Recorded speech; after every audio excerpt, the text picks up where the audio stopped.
Karate is here. And he points to his head. Here. Points to his heart. Never here. Points to his gut, his stomach, his reaction, visceral, okay? Politics and most things of life are here. I'm pointing to my gut. It's visceral.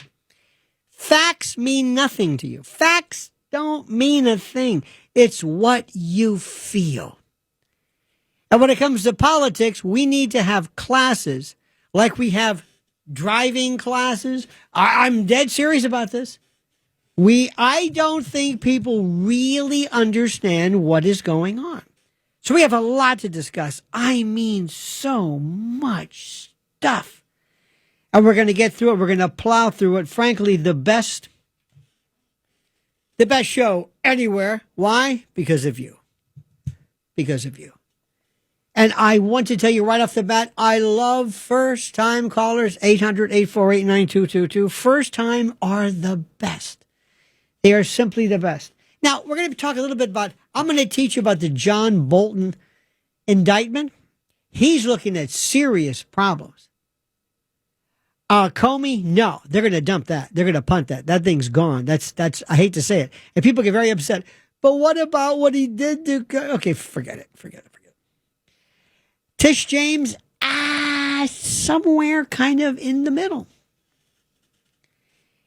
And I just, there's so much to say. We'll talk about no kings. What does that mean? What did that mean? So much. I've got so much stuff. And at Lionel Nation on YouTube, I just did a whole bunch of videos on that explaining crowd theory and why people act en masse. Now, here is the thing which is the most important thing in the world. To explain reality to someone. Imagine I am a doctor. And I say to you, Mr. or Mrs. So-and-so, I have got bad news for you. What is that? We're looking at something on your leg, either a growth, a neoplasm, whatever it is. We have to amputate your leg. If you don't amputate your leg, you will die. That's a terrible analogy, but work with me on it. You'll see why. Most people will say, you know what? Say no more, my friend. Say no more. What did you like to do? No. That's it. Say no more. I'm not looking forward to amputation. I don't, but say no more. Got it. 100%. Thank you. Thank you very much. I understand completely. Thank you very much. You got that? Nobody says, but I won't be able to dance. It doesn't matter. You're going to die. They don't say that. Or, what about my shoes? Do I give one shoe? Nobody talks about that. They understand. They hear death or amputation. Death, whether it's you or your child, your dog, everybody understands is death or something even more harmful. Now, if somebody were to say to you, you have varicose veins, you have spider veins, amputation. No, different story. Have I made myself clear? You see how that works, right? Makes sense to me. Because you, in your mind, say, wait a minute, this is just nothing but me reacting to the notion, the survival instincts that we're talking about. And there's no thinking about this. No thinking about this whatsoever. Got it? Good. Got it? Good. All right. Now, let me tell you what we're talking about regarding the New York City election. And it is incredible. Not everybody thinks this, but a lot of people think this. Let's start from the beginning. We have 3 possible choices, all right? Number 1, Zoran Mamdani. That is death. Using my first analogy, that is death. You got that? Society, civilization, law and order, sovereignty, rational thinking, America as we know it, that is death. Gabish, that is death. Good. Now, how do you prevent death? Well, and then my analogy is we have a pretty good chance here. We have this version of amputation. It could very well, it's not foolproof in my scenario. What does that mean? Well, regarding the other two, if Curtis Sliwa steps down and in essence amputates his candidacy because a leg that is cancerous, riddled with some metastatic whatever, is not a good idea. Even though no one likes that idea, Curtis is like amputation. By amputating Curtis, those votes would theoretically, one could argue they won't, but they theoretically go to Cuomo, a choice that no one really wants. No one wants amputation. But the option is death. Have I made myself clear? And you might say to yourself, you being always the patient, you can also say, you know what? I don't care what you say. Doesn't matter to me one way or the other. I don't really care. I'm not getting an amputation. That's it. I don't care what happens to me. Die, whatever. Fine. Okay. Because I love my leg so much. I understand that is your choice. But you do realize you will die. Yeah, but I love that leg. You don't understand. Quit. And quit telling me this bad news about how I'm going to die. Madam, you're going to die. This is, I'm surprised you're even here. This is bad in this terrible analogy. Please forgive me. But I'm trying to make it clear because I don't think people understand this. And if somebody were to say, you know what, I don't care. The idea of not having a leg, what about not having a life? Doesn't matter. Doesn't matter. The fact of not having a life is just, or a leg, excuse me, is so horrible. You would say this person is out of their mind. They've lost their mind. They're going to die. Nothing is worth dying for. Nothing. Now you could argue other particular situations, but not in this scenario. Curtis is amputation. Nobody likes this. Bamdani is death. If you don't amputate Curtis, we all die. For sure. Now, theoretically, there could be some kind of everybody could not move over the vote, whatever. But just humor me. Because we have these people who labor under a delusion. A delusion that Curtis is their boyfriend. Curtis is their lover, their friend. It would be like just like remarrying or something. You just can't do this. You were there from the beginning. You love him. You've supported him. And it's inconceivable for you to let him move, to step down. And not only that, it's really not your call. It's his call. And this is weird because you're asking him to amputate himself, and the analogy doesn't hold complete connectivity in terms of a concomitant theory. But you understand it. Now, most people in politics say, I got it. Most people who understand the politics say, I got it. I understand it. That's the way it goes. Yep. It's like the sacrifice. It's like, yep, I got it. It's like playing chess. It's the pawn. I got it. I understand it. It's strategy. Yep, I got it. But because people are so unable to appreciate the fact that this is the most brutal of events ever. This is politics. It has nothing to do with you like this one, you don't like this one. Sorry.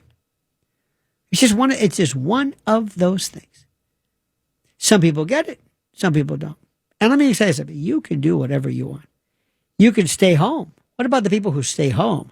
That is absolute horror to think that people can stay home. Not to mention I think the second largest faction of people in New York City are the undecideds. The people who are really not even attached to anything. They're just sort of, they're there for the picking. And that's it. Now, I don't know about you, but if you want to vote for somebody, I'm not gonna argue against it. I can't tell you what to do. And if you don't understand why, sometimes you got to hold your nose and do things. What's the purpose of talking to you? No, seriously. It's like you maybe just don't, maybe you don't mind mom now. Maybe you can say, you know what, look, hey, how about back can this guy be? I would rather sit there and say, yeah, well, you know what, oh, he's there, but by God. See, I voted for Curtis. And if everybody else had voted for Curtis, we wouldn't have this. Now, that's true mathematically, even though it's not going to happen. But that's true. You could say, by God, I'm voting for Curtis. And that's it. And you could take you in this stupid election. Got it? 100%. I understand completely. You understand? Good. You got it? Good. Understand? Understand. It's up to you. It's completely up to you. Got it. Good. Terrific. Understand? Understand. Totally. I understand totally. But this argument, this discussion is so boring, so inane. It's like, what are you arguing about? You don't have to. Say, do it. Don't vote. Whatever. Vote for it. But I'm saying, why are people upset? Because they can't understand the notion. They can't bring themselves to it. Why? They know nothing about how the game works. You're not losing fealty. You're not, how do I say this? You're not losing your membership card in the conservative, whatever it is. You're not being disloyal. I don't care. And the one that absolutely kills me, is when people will say, why are you saying these terrible things about Curtis? How can you, why do you keep saying this? What, do you want this to happen? Are you trying to determine, why do you do this? Why do you say this? Would you please stop saying he's not going to win? Because if enough people, that's one, or don't you understand? He knows this city. True. Don't you understand? He's the best choice. True. Gotcha. What does that have to do with anything? Nothing. Why are you saying that? I don't know why I'm saying it. It doesn't matter. It doesn't matter. And not only, by the way, not only is that bad, but what also upsets me is that nobody is trying to reach out to the people in this city who actually do vote. Why would anybody in their right mind who let's say originally was a Mamdani supporter, what is it what would they want Curtis or Cuomo for? Why?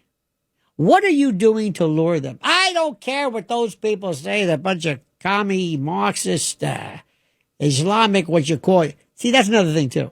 It's like it's personal. Life, and please, God forbid me, life is not a talk show. Life is not a talk show. Life is not a podcast. Life is, and elections are not that at all. They're not like that. The stuff that we say here, I hope to God nobody on the other side is listening, thank God, because they will never have anything to do with us by virtue of the insulting attacks on these people. Why would they, what do we have to offer? So we're going to take your calls. But first, let me tell you, this is Lionel, and this is the other side of midnight. Here we go. I wish I had a little bell or something. Every time somebody says, I can't vote for anybody but Curtis, ding. Why would I vote for anybody but ding? But I don't like my ding. It's the usual. Why do you keep telling people ding? It's like the same four arguments. And I'm thinking, do these people not know? Maybe it's just the time of day. Maybe we're getting some people who are not really, kind of with it.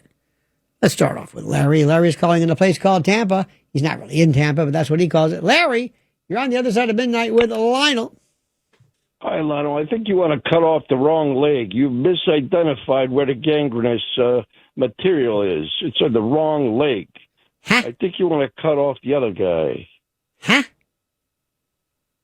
I think that the problem is that Curtis is not focusing on what the answers are and what the issues are. Huh? The issues and the answers. What are you talking about? Well, I'm talking about your analogy. Forget the analogy. Just give us a lesson of reality. Realpolitik. What is it, Larry? What is it?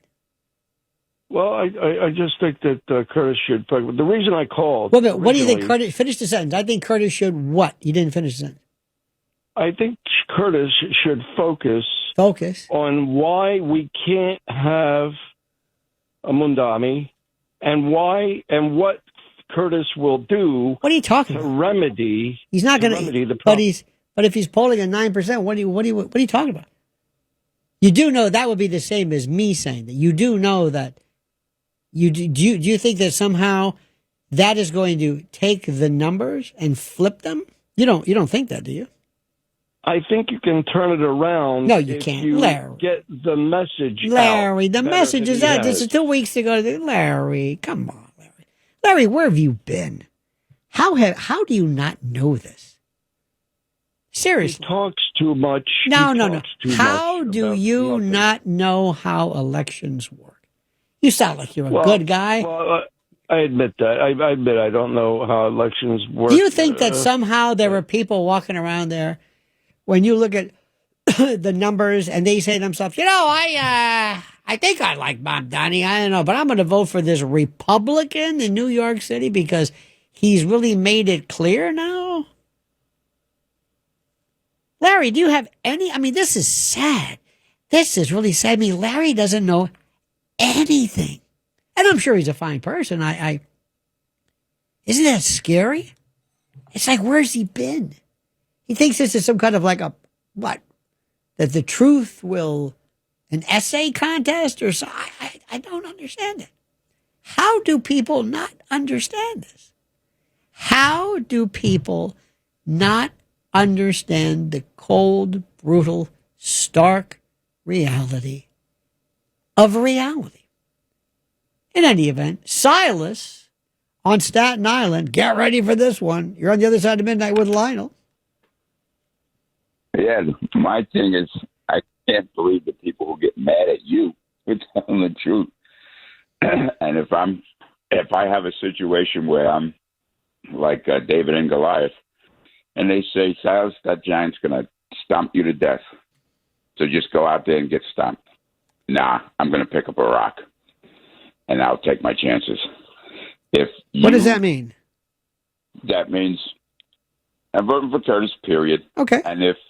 And if New York doesn't pull through it, it's their fault. Who vote for him. That's their fault. That's their fault. You can't blame Curtis and say it's his fault. No, if you vote for Mandami, it's your fault. And so when if he quit, so Silas's answer is going to be, "Hey, don't blame me." Right? Yeah. Don't blame me. I'm going to vote for Curtis. Crime is going through the roof. Everything's there. Don't blame me. And you're going to say, I'm doing great. I feel terrific. Everything's going straight to hell, but don't blame me. I got it right. Yep. And if there was somebody who was even less, who was polling even less. And by the way, I'm not just guessing this. This is guaranteed. I mean, this is guaranteed. My conscience would not let me vote for Cuomo. I'm sorry. So politics to you, what am I supposed to do? Not vote? Politics to you is never strategy. Never. I know. Never. And the people and the enemies of America knew that they no. could get It's in never here, strategy. It's never strategy. Let me ask you something right off the bat. If there was a choice, if there was no Curtis, if it was Cuomo versus Mamdani, whom would you vote for? Yeah, then I would not vote. And that's how they... Wait a minute, stop for a second. You would not vote? Yeah, because the Democrats made sure that you could only vote for a Democrat. No. You're not. Listen, Silas. It's okay that you understand this. It's okay. You don't have to understand it. To you, voting has nothing to do with the results, nothing to do with what's better for this city. It's about you and your sense of loyalty and your sense of, I like this guy. And, I don't like Cuomo. Who likes Cuomo? Cuomo doesn't like it. I don't think anybody nobody, seriously. Does he even have a campaign? Look, you want to go through this? That's fine. But I'm going to say this. You know what? If it came to Governor Cuomo, if it came or to him, and he beats Mamdani, he said, well, he's no good, but he sure as hell beats that other guy. And then there's another thing, too. You got to ask yourself this question. And, we're getting to the point now where, it was kind of cute for a while. But if I was Curtis, I said, I can't do this in my city. I can't do it. I'm not going to win anyway. There's no way I'm going to win. It's not like it's a close battle and I'm not going to win anyway. So what's the point of this? Because I hate him so much? Why? Because of my pride? What does that mean? I couldn't do it. I couldn't do this in my city. This city that I love. This city that I love so much. Oh, I love it. But I'm going to say, nope, sorry, I'm in it. I'm in it to win it, even though I can't win it. No. There comes a point where, because what I would worry about is when it really hits the fan and you look back and say, wow, maybe Cuomo would have been, he's no Curtis. There's no doubt about that. And let the record reflect. Of the three, ideally, Curtis would be fantastic. He's the best choice. He's not going to win. I've never had somebody that I can remember who was so bad and so potentially evil for this city that there is no way we can let him win, whatever it takes, within reason, within the system, of course, nothing violent or anything, but it's unreal. And these Republicans are so, do you know something interesting? Maybe you didn't know this was interesting. This is fascinating to me. See, I want to win. I don't care how I win. I mean, with it, playing by the rules, of course. But I like to win. I'm kind of funny about that. I'm really funny about that. I like to win. And there are these things about, I was hearing somebody the other day, they asked Mamdani, who's very good. I don't want him. People can't even see that either. They don't even see how much of a formidable opponent he is because they hate him so much. And I understand that. I understand. You hate him. Everybody hates him. I got it. I understand it. But here's the thing which I find so interesting. They asked the question, a very simple question. Why is it? Oh, they asked the question. Excuse me. Mamdani said, Mr. Cuomo, did you ever think of visiting a mosque? Did you ever? And he said, look, for tenure. He goes, no, forget tenure. Did you ever think about meeting a mosque or, Did you ever? Or going to meeting? Do you have anybody in your form? I would have an outreach. I would be meeting with everybody.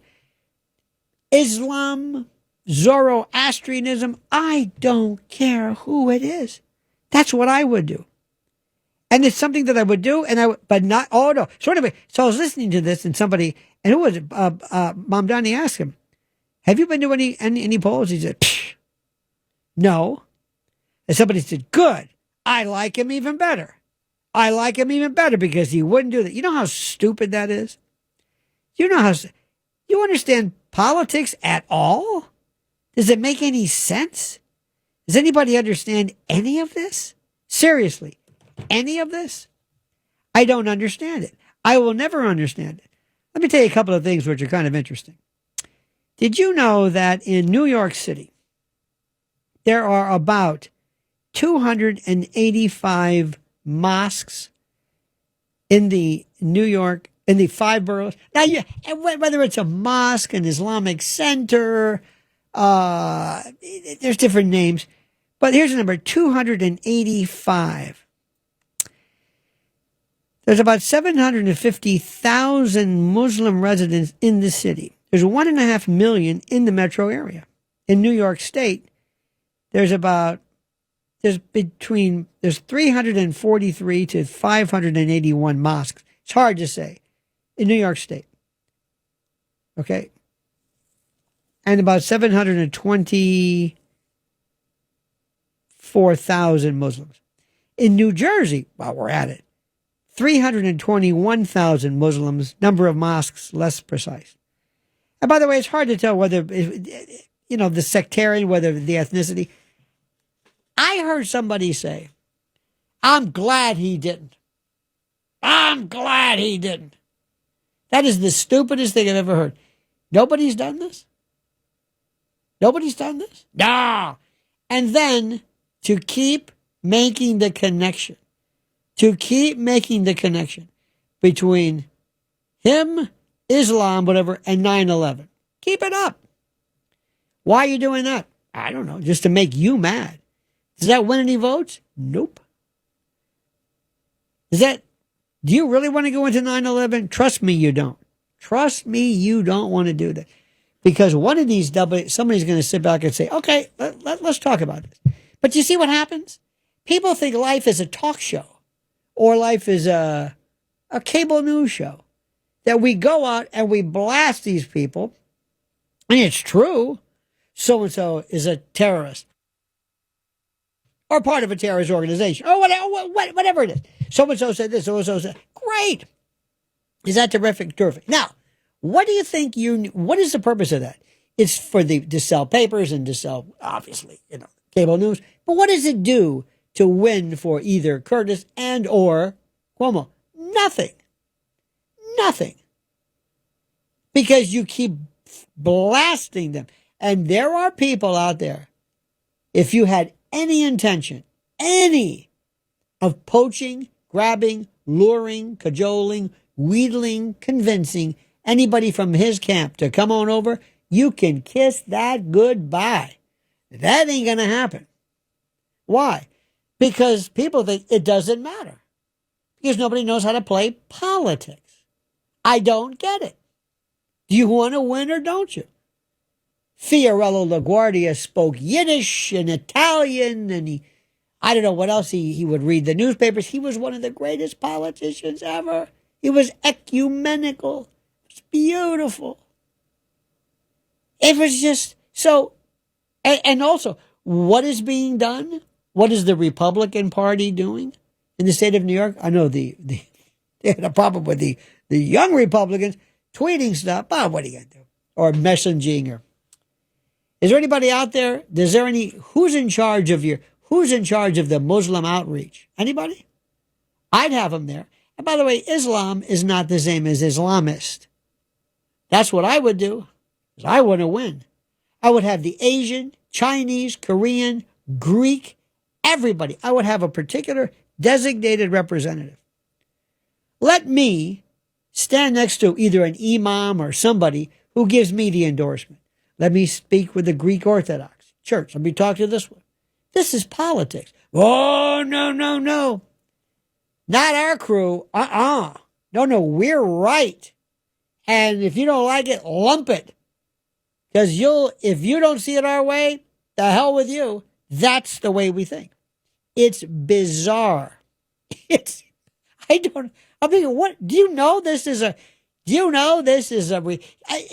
imagine, they used to have these things, in Little Italy, they used to have these people that stand in front of their Italian. It's one guy was really good. He used to have a place on 8th Avenue years ago. He was really good, really good. And he stands in front and says, "Hey, buonasera." The guy's probably Albanian. "Buonasera. Basta. Do you like Italian food?" "Yes." "Ah, prego. Andiamo." And he would do this and he would, and he would lure people. And some of the people out of town people say, "Oh, this is so enchanting." "Yes, come here. Come here. And you put wonderful. See, that's what I like. That's the guy I want. What our crew would do, the people who call me here, I can't speak for other shows, but people call here, this is the way they would do it. "Hey, if you don't like Italian food, take a walk. You don't deserve, get out of here." That's the way you do it. I shouldn't be out here calling you in. What are you, stupid? What do you want to go to Olive Garden? Get out of here. That's the way you would do it. Because you're right. You're right. Nobody's coming in. Well, the hell with it. I don't want their business. Good. There you go. That's right. That's the way we think. Not we, I'm saying my crew over here. And I don't know who my crew is. Nobody gets it. They've never gotten it at all. I'm going to say one more thing because we'll go back to the phones. The phones are full. This past week, with no brains, no kings, whatever this was, I would have walked in and I said, I want you to do me a favor. All conservative cable news, don't mention a word of it. Don't mention a word of it. It will drive them crazy. Drive them nuts. Quick story, then we'll go back. Remember this horse whisperer? Remember that guy, Robert Redford, this horse whisperer or something? They really are. They're these horse whisperers. And I'll never forget this. One guy told me they really have these people that do this. And the first thing is you have to understand the behavior of the horse and understand specifically about when a horse is a foal or whatever it is when it's born. I don't know what the phrase is. But it always wants its mother's attention. So when this guy walks into a paddock or whatever it is, he turns his back to the horse. Horse goes berserk. Hey, why aren't you looking at me? What, you don't notice me? Hey, hello. And the horse will come up and put that big head next to you.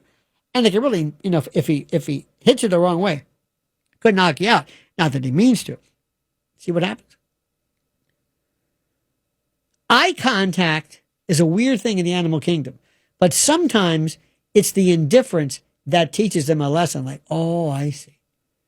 It is impossible for any cable news show not to have B-roll. So if you missed all of the Trantifas, all of the lunatics, all of the rioting, don't worry about the fact that nobody's watching the liberal cable news. You're going to cover it for them. Why? Because you're smart. You just enrage the base, but you're not trying to kind of win them over. I would have ignored them. I would have said, that doesn't matter. This is what, 1%? These people aren't voting. I wouldn't even mention it. That's impossible. Because nobody wants to win. They just want to be right. Let's go to Miguel in Elizabeth, New Jersey. Miguelito, you're on the other side of midnight with Lionel. Hello, Lionel. So I've been listening to this station and hearing all this stuff that Curtis should drop out. But how could we ask Republicans to do this, or anyone that votes for Curtis, when all this time Cuomo is just as socialist as Mandani? It's the same thing. All the problems we have right Who's now worse? in this city. Who's worse? Is worse than Mandani. Okay. But I'm voting for Curtis. Well, I understand. No matter what. So let me ask you something. If you had the choice of either Cuomo or Mamdani, just imagine it. Which one would you pick? Right now, I will have. I will pick Mandani because Cuomo. Let me get this straight. Hold it. Stop for a second. Stop. Ladies and gentlemen, this is Miguel. He's from Elizabeth, New Jersey. And it is 1:43 local time.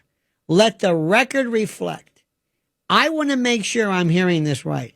And Miguel, I'm going to give you a break, a little chance to take a deep breath. I know you're angry.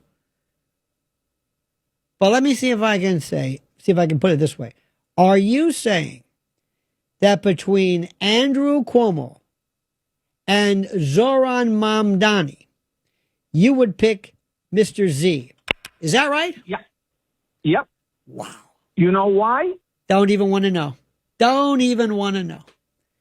Don't even want to know. There you have it. We are doomed. We are doomed.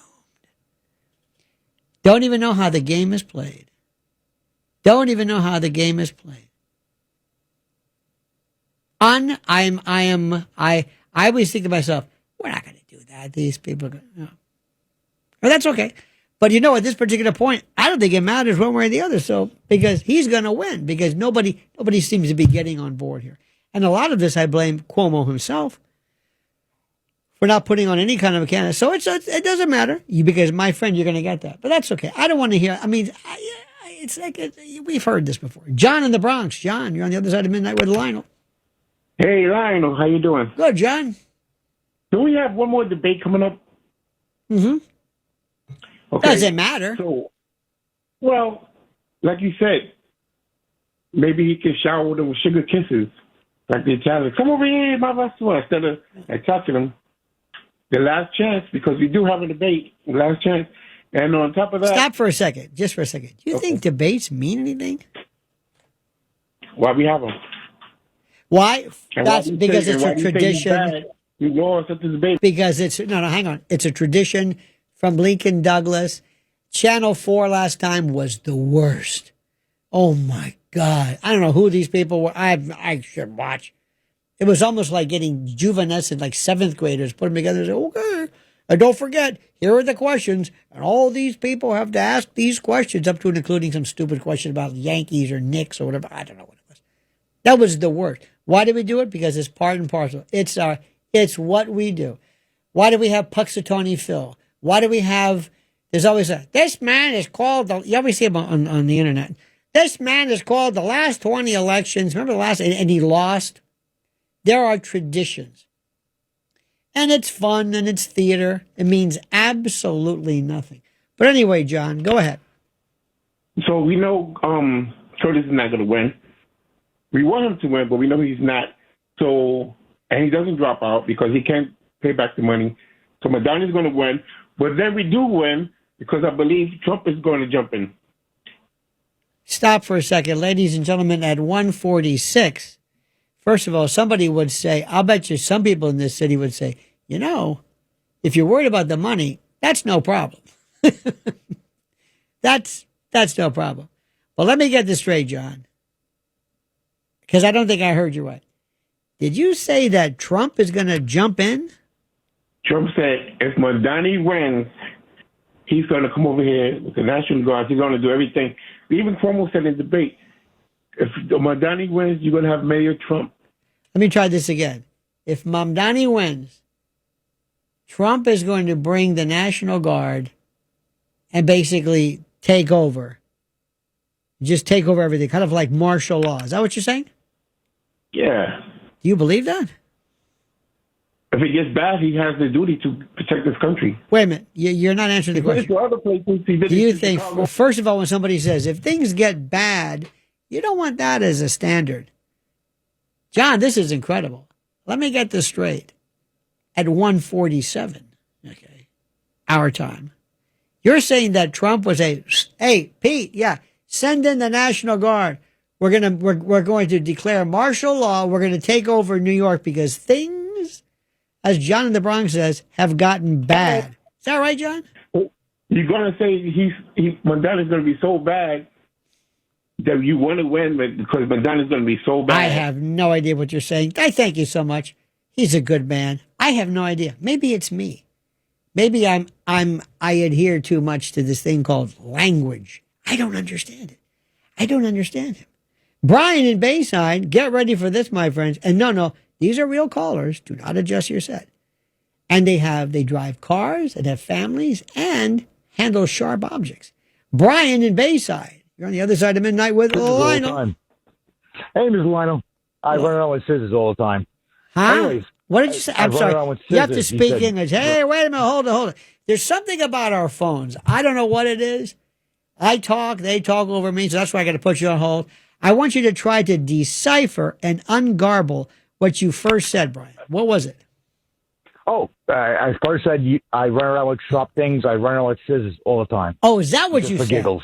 Oh, I thought you said something. I heard something Just completely. for laughs. Okay. Anyways, as far as Curtis, if he drops out tomorrow, if he dropped out yesterday, if he dropped out a month ago, would it change the results as far as Madani being our next mayor?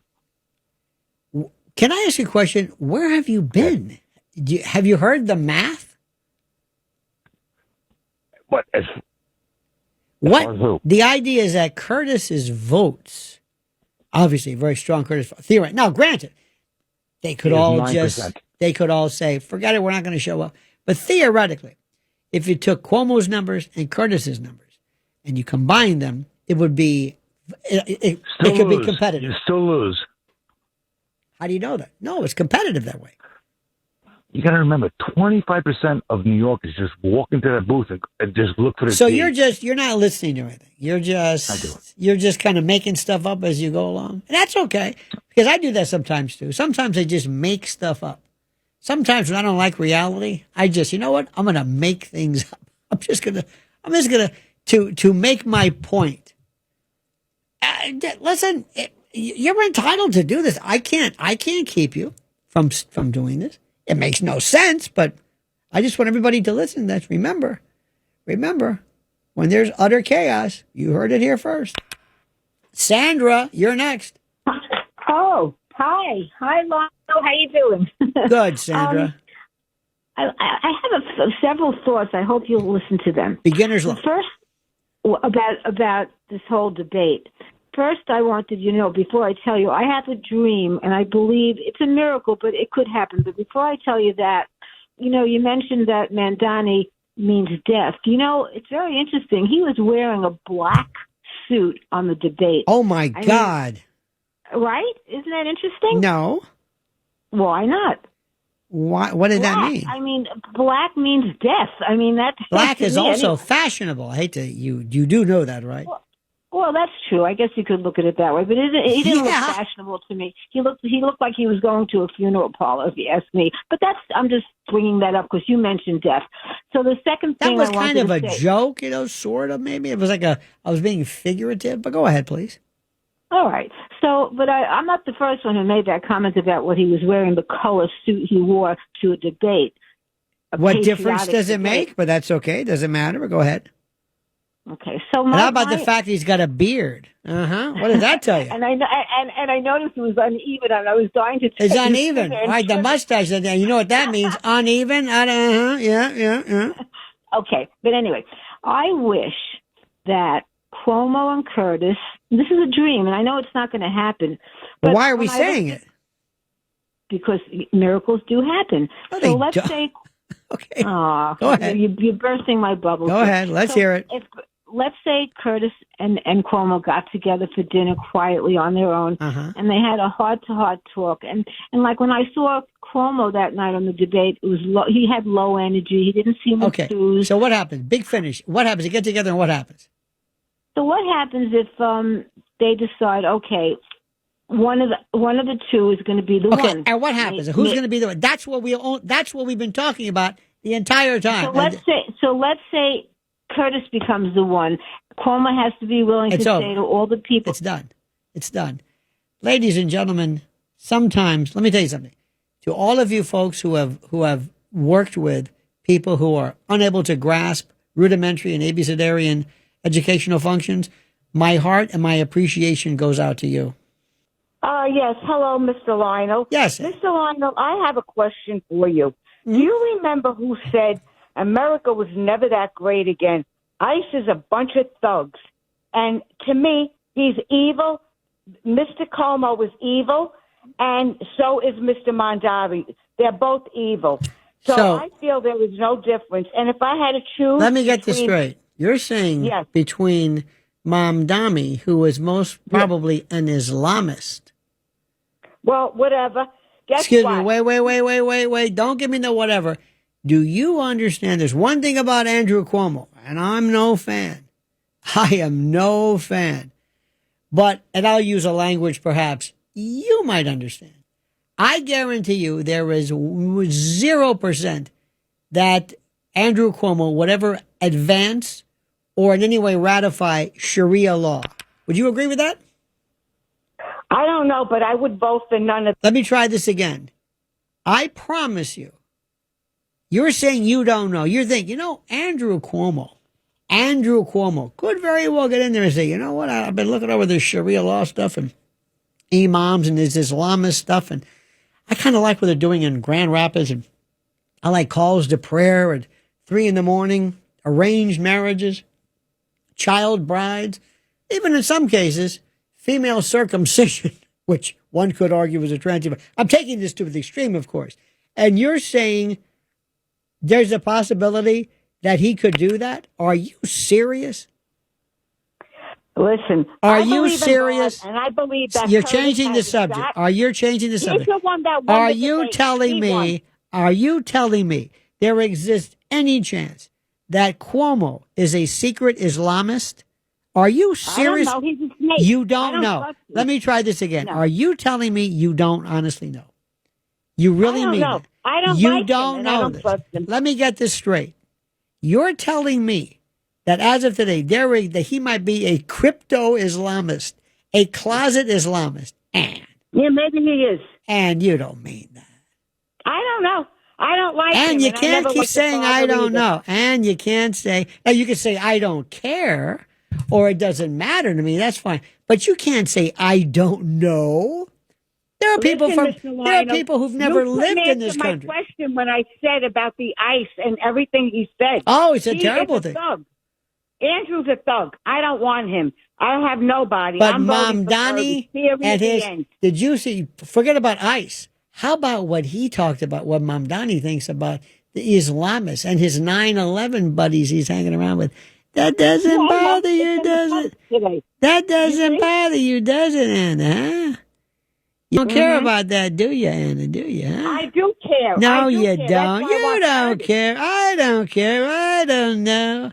I don't. Did I call you Anna? I didn't mean to say that. I don't know. I'm just angry. Whatever. I don't know. So you think to me seriously that somewhere that Cuomo says, "Good news, I won." Hello. Yes. Yes. Shake whatever. Shake your booty. Yeah. Good news. I'm the mayor. I don't know. Could be. He doesn't like ICE. This guy likes ISIS. You don't see the difference? I don't know. I don't know. I don't like him. I love this country, and I love you. Just like a good parent loves their demented children, I love you because I think I understand you. Sort of. After having watched this weekend as to how mobilized whoever these people are. And by the way, the people that you see for no kings, no brains, whoever these folks are, they are paid, they are organized, they are arranged by globalist entities, up to and including Soros et al., and U.S. aid is still there. There were people walking around with the USA T-shirts, and everybody had their printed brochures, their printed messages, all of this jazz. It was all printed, all organized, buses, pizza, the usual ATM cards. I mean, it's absolutely, positively incredible. So organized, so incredibly organized, you cannot believe what you saw. Now, here's the question. Where's our side? Where's our Antifa or Trantifa? Where? Did you see this? Let me tell you what the right says, okay? And I got to fit myself into somewhere. I'll just say the Republicans, just for purposes of shorthand. You say nothing. You think that somehow by being right, this just goes away. It just goes away. There's no need to correct. It just goes away. Everything's fine. Everything's groovy. No reason to worry about it. Everything's fantastic. Nah, we don't want to have our own. Do you think, here's the question. Do you think that we, and I'll include myself in this, do you think that we could have possibly put together an event such as this? Do you think that's even possible? Do you think it is even remotely possible? Seriously, that we could have put on something similar to this? There were people who ran. I've got friends of mine who were, they remain my friends, and they're silly, basically, when it comes to the whole notion of this thing. But they don't know why they're there. They don't know what this is about. The No Kings or No Brains protests and urban unrest in Portland and elsewhere, these are orchestrated operations. These aren't organic. These are coordinated blocks, and they're designed, promoted, arranged, and gathered to create disorder, using agent provocateurs, not false flag, don't get the terms wrong, gullible dupes, the usual suspects, and the goal is escalation that could end most probably in a death to trigger the next national flashpoint. I told you about the Podesta plan. Remember that? Is anybody talking about that? Nope. Because a lot of people on, and I'll say it, our side, look at what's going on and they say, oh, look at these crazy people. They're doing this nutty. These crazy people with their crazy marching. This is called tabletop and war game framing, my friends. The Podesta plan and others we've warned you about. You see, elites run tabletop exercises. They war game it. Same thing with COVID. Everything that happened with COVID was already, I think was it Johns Hopkins? But you can read about this. It was already predicted. Do you know on 9/11 how many drills there were that mirrored hijackings, which is presented by some people as suspicious? Did you know that? Did you know how many? Whenever you have war games or drills, you know that an event is happening because that's the way they go hot immediately. It's the oldest trick in the book. The participants view some of it as performance or ceremony with costumes. The prediction of bodily force becoming necessary by police or federal agents, I'm making this now. If these people knew, and by the way, I've got to hand it to our ICE, I like these folks. They are big and bad and angry and tough. And if people knew, if they said, you know what? There is an expectation of an ER visit, stitches, sutures, that serious harm could come, I think some of these people would be less inclined to do this. Now, I'm not advocating violence. Please don't get me wrong. But if you go to an event and you say, I can go up to any officer or federal agent, push him, slap him, cuss at him, spit at him, and nothing's going to happen, what do you think's going to hold me back? I am warning you that a single fatality, especially an ICE agent, because if something happens, if one of them are hurt, shot, killed, injured, out of a big crowd, you can't figure who's who. And they will immediately, and if it's the other way around, I promise you, they have their Ben Crump and Al Sharpton legal teams ready to move in. They already have, remember, this has all been tabletopped and war gamed. They know exactly what they're doing. They're ready to go. This is escalating. This isn't just some, this isn't some mild little BLM. Oh, no. And guess what? You thought the trans activism was gone, did you? Now we have Trantifa. You have trans folks meeting Antifa in this unique admixture, this portmanteau of sorts. It is the scariest stuff I have seen. We need to propose a federal response. Mr. President, we need to focus on domestic security over foreign shows of force. America first. I'm going to say it. I don't care about any other country. Fine. Whatever you want to do. They keep luring this Zelensky back, and he always ends with nothing. You know what they told him? I said, it's over with. You go to Europe, and good luck to you. We're done with it. Mr. President, we need to federalize more troops and invoke the Insurrection Act. We need to build mobile arraignment and prosecution teams to route cases into federal court. Because when you go there, local police, local state troopers, state police have been told they're not interested in helping. You're on your own. So when you go in there, you have to have huge trailers to grab them, nab them, and process them federally. And we've got to clean up DOJ corruption, place capable leadership in key roles, get rid of this Todd Blanche, get rid of, let me tell you something, Ed Martin, with all due respect to Pam Bondi, bless her heart, she might as well just stay in Florida. And it kills me to say this.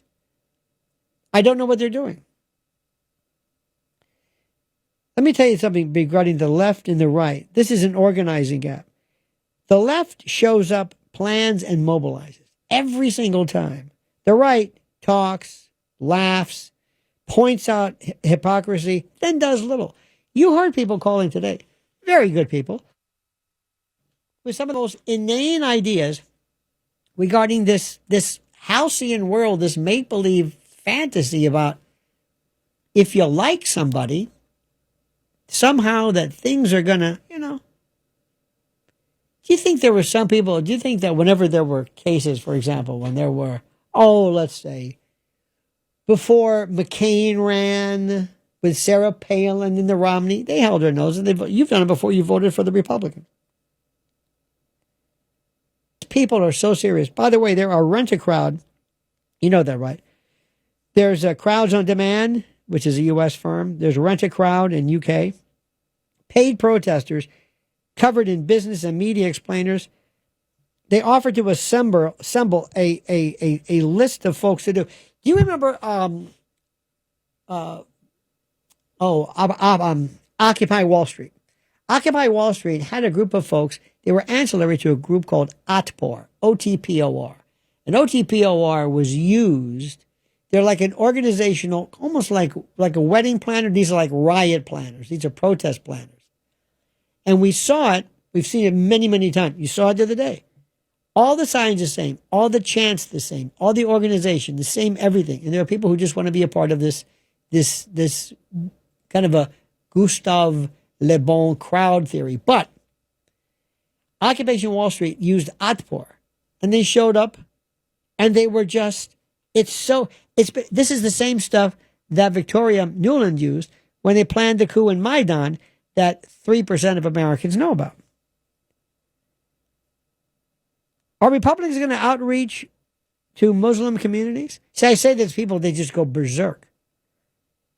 Mocking or ignoring Muslim voters, bad politics. Stupid. This administration should assign whoever it is, whoever wins this, you don't have to worry about Zoran, but there's got to be an administration or somebody who assigns high-level outreach to imams and mosques, nationwide, statewide, citywide. The strategy is to include, neutralize, and win over rather than isolate. And this, I told you, there was this critique of Cuomo. Mamdani said, hey, how come you never, ever went to one mosque? Never. And I heard somebody on their show, I'm not going to mention, said, good.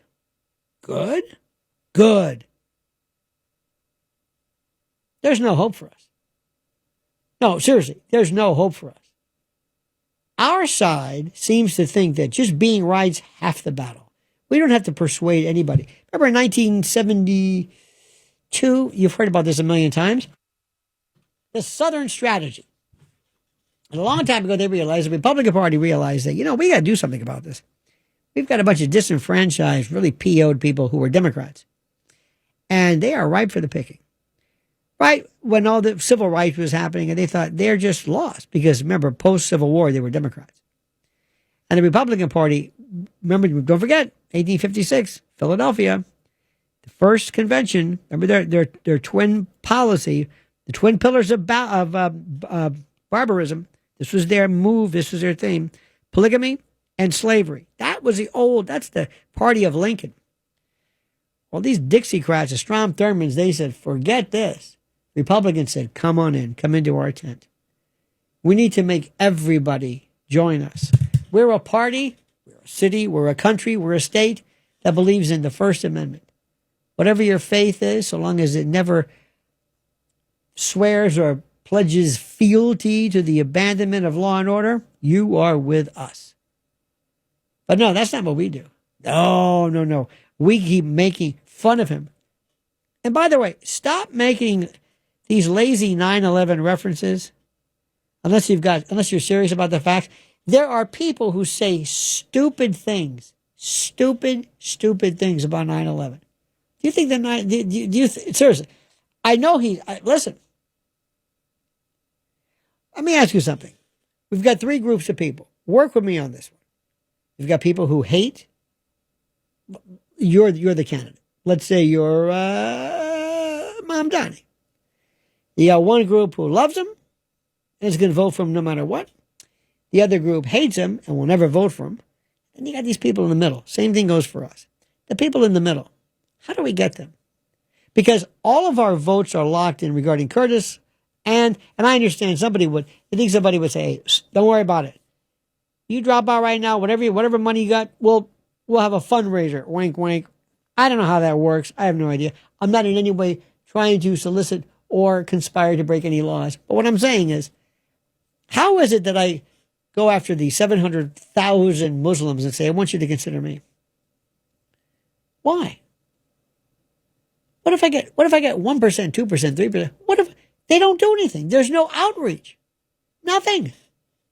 I don't understand this. What's our big, seriously, you know, we have big rallies.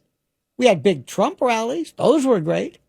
When was the last time we had these big taking over cities and huge Republican?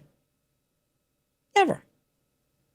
They love this. They love performative stuff. They've got this down to a science.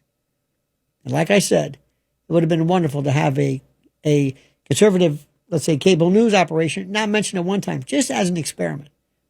Remember years ago how they would say, we're going to have a football game where there's no commentary. Remember that one?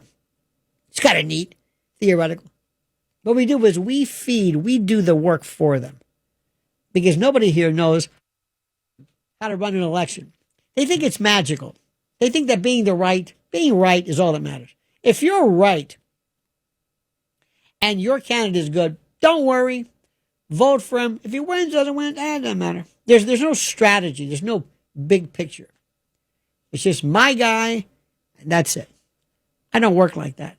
Maybe because I'm realistic. Maybe because I'm an adult. Maybe because I'm Lionel, and this is the other side of midnight. All right, my friends, this is so interesting. I feel, and I say this with all due respect, I feel like I'm talking to a group of people from another planet or from another country who don't know anything about American politics. Nothing. Like, I've never understood, like, the whole, the prime minister, you vote for the party, and then they have the majority, and then you have the vote of confidence. I never. So I have to sometimes defer to my foreign friends. But I'm talking to people who live here. And there's two things. First of all, there's policy. And then there's elections. Let me give you an example. Years ago, I was on I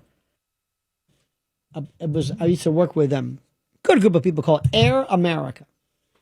And it was a good group. They didn't know anything about radio, but they were very, very good. Very nice people. And we were on a cruise. Maybe that did something to me with cruises, in any event. And I remember one time we're out there at sea, wherever the hell we are, and we're on this deck, stage. And I was with, remember Senator Gary Hart? Remember the monkey business? Remember that? From Colorado? Gary Hart. Mark Green, public advocate, and Rachel Maddow was there. This is before she was with MSDNC. And we were there talking to all these kind of lefty types. And I learned a lot about, because that left they made sense. The stuff that we see right now isn't, I don't know what it is. It's not left. It's insane. In any event. So we were talking about something, and I think it was Obama was running. And Rachel Maddow said on the stage, remember she was sitting on the stage with her legs crossed, didn't sit in a chair, but on the stage or so, said Obama should embrace gay marriage, gay whatever. And both Mark Green and Gary Hart looked at her and said, what? And she looked at them like, don't you believe in this? He says, no. This is the election. Because that's the difference between policy and elections. Policy and polity.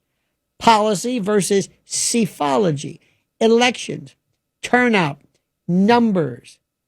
It's completely different. Completely different.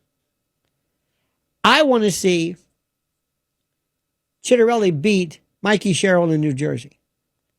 I don't even want to hear about the politics. Whatever. I want to see things like, what is he saying? What do the polls say? What does he do? How does he reach out? The first thing I would do when I'm running is I want to make sure that I go out and I try to recruit the enemy. Why do I say that? Simple. I've already got my people. The only way I'm going to win is if I poach sides from the other team, or if I create new folks. Remember, the people who are undecided. That's elections. It has nothing to do with what I want what I want, what I wish, who would be the best. You know, in New Jersey, Bill Spadea was running. It was against, and many people liked him, very famous, radio person. Chitterelli came along. Trump gave him the endorsement. That was it. Great. I'm with you. Thank you. Why? Well, if I like Spadea, who cares? I want him to beat Mikey Sherrill. Yeah, but Spadea, excuse me. I want my side to win. Yeah, but I don't like, excuse me. I can go down the list of everything Cuomo's done. Congestion pricing, no bail, no jail, the parole board. I mean, go down the list. Go down the list. And if he came out as a Trantifa charter member, wore pink hair, and transitioned before our very eyes, which is a scary thought, I would still vote for him over Mamdani. Why? Because I know what I'm getting with this guy. Remember Bill de Blasio? Lunatic. I knew what I was getting. Hillary Clinton. I know what I'm getting. But Mamdani, I don't know what I'm getting. I don't know who's behind him. He is saying whatever he has to win you over. And once he's there, that's it. Katie, bar the door. He doesn't care. He's going to make a name for himself. He's going to bring restorative justice. It's going to be back to lunatic because even the bad guys know there's a new sheriff in town. Better yet, the sheriff just left town. Now, let me tell you something. I don't want that under any circumstance. And I don't give a diddly damn whether it's Curtis or, it doesn't matter. It could be Tony Atwood. If I'm going to say, you're not going to win, sorry, Tony. That's it. I got to beat this guy. Nothing personal. And what I'm hearing, and please don't take this the wrong way, is the most infantile, juvenescent nonsense I have ever heard in my life. It is sophomoric. It is jejune. It is unsophisticated. It shows a complete and total disconnection with reality, the likes of which I never thought even possible. No skill whatsoever. And let me go a step further. The Republican Party, forget it. Forget it. I don't even know what you're doing. There should be, because the Democratic Party today does not stand for anything it used to. I told you before, those people were good. The liberals and progressives of yore, I understood what they're talking about. I get it. I understood. This is a different story. But what I'm hearing is absolutely mind-blowing. And it's a wonderful tutorial, and I want people to listen. I want them to listen real good, because that's what we're talking about right now. Our number 800-848-9222, 800-848-9222. By the way, it's 30 past the hour. Did you know that? Let's go to Johnny Mack in Hell's Kitchen. Johnny Mack, you're on the other side of midnight with Lionel. Lionel, you're giving us a verbal spanking this morning, and I love it. Politics, man, I don't know. You talked about a big gathering of Republicans, and the guys all did 20 got 20-year sentences from, was it June 6th, January 6th? Yeah. Unbelievable. So it doesn't go our way a lot, and it's saddening. And I like Curtis Wait a lot. Wait a minute. Can I say something just for a second? Just for a second. Go ahead. January 6th was just a handful of people. January 6th was also one of the most stupid things I've ever seen in my life. It was stupid. I don't know why people did that. I have no idea. Did you not know what is going on there?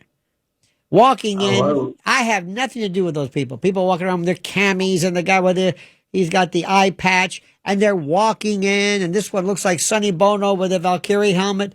If that's what conservatism is to you, then your version of it is different. That is embarrassing. Embarrassing. That was the most. Now, do they deserve that? No. That was trespass. Maybe at the worst. Another thing too. Did you see Pam Bondi yelling and screaming at senators during the Senate? Did you like that? I didn't. No, I thought that was child. I thought that was like high school. Absolutely. Anyway, Johnny, sorry to interfere. No, you can do that. We love you, Lionel. But the thing is, I like Curtis a lot and everything. I do too. But I notice he wears the same freaking suit and tie every single day. That tie makes him look like he's going for his first Holy Communion. He's got to wear a darker power tie, a red. Do you think that makes any difference? Seriously. Honestly? He'll gain votes with that. He'll look GQ. He'll be on the cover of GQ. No. Johnny, are you listening to yourself? On the cover of GQ. First of all, there's no GQ anymore. Number two, I don't know why he took off his hat. Or his beret. I don't get that unless there's some rule that's a uniform or something. He should never, ever, ever appear with that. He should have that surgically attached to his head. I thought it was. Well, I thought he should take it off and dye his hair red. But you know what? That hat is the Boy Scout cap. At one time, remember the Boy Scouts had different caps? That cap, I think, correlates with the time he was with the Guardian Angels. The Boy Scouts. Gee, do you think? Let me get this straight. Do you think that maybe that beret correlates to a time that he's still with the Guardian Angels? He is the Guardian Angels. That's exactly why he's wearing it. I know, but I'm saying that cap comes from the Boy Scouts of America. What are you talking about? Either way, I don't give a damn if it's from the Red Brigade in communist Italy. I don't care. That's his label. That's what he does. It's like the Lone Ranger with the mask. What are we... Listen, I love you. But we are debating stuff that's not even worth debating. Wear a suit, he'll pick up a few points. Are you... Can you imagine that? Hello, Mamdani. Yeah, listen, I'm going to vote for Curtis Sliwa. What? He wore a new tie. What? I know. I was never crazy about you. I don't know what this accent is. I have no idea what this accent is, but this is insane. Mark in Upstate, we're on the other side of midnight with Lionel. Yes, Lionel, thank you for taking my call. I was just following up about I've often wondered why we had why there's no opposition to this Antifa, how they've had gotten such a hold. I know that there was the truckers a few years ago, and whatever happened. Thank you for mentioning that. What the hell ever happened to the truckers? What was that all about? Well, I think it was the beginning of trying to. I'm not advocating violence. But no, I'm not either. I understand that. No, there has to be some pushback because it's just gotten like what prevents us to have masks and sit there. I went to something a couple weeks ago in New Paltz, New York, very liberal town, and there were 60 people against Trump, and there was 4 of us on the other side. But I actually have a theory on this, and if I had 1 minute. Please, what sir. I think it is a lot of times, even though there's older people now in this movement that we saw the other day, it's basically young people. I think still in school and everything like that, where I think a lot of times, I know this is kind of characterizing, a lot of times people, say on the Republican side, might have jobs, families, and they can't risk it. Okay? Okay. First and foremost, let me tell you something. Did you see the crowd of those Antifa folks? Did you see them? Yes. Did you? Did you see the crowds of Antifa? Yes or no? Did you see them? Yes, I did. What did you notice? What did you notice?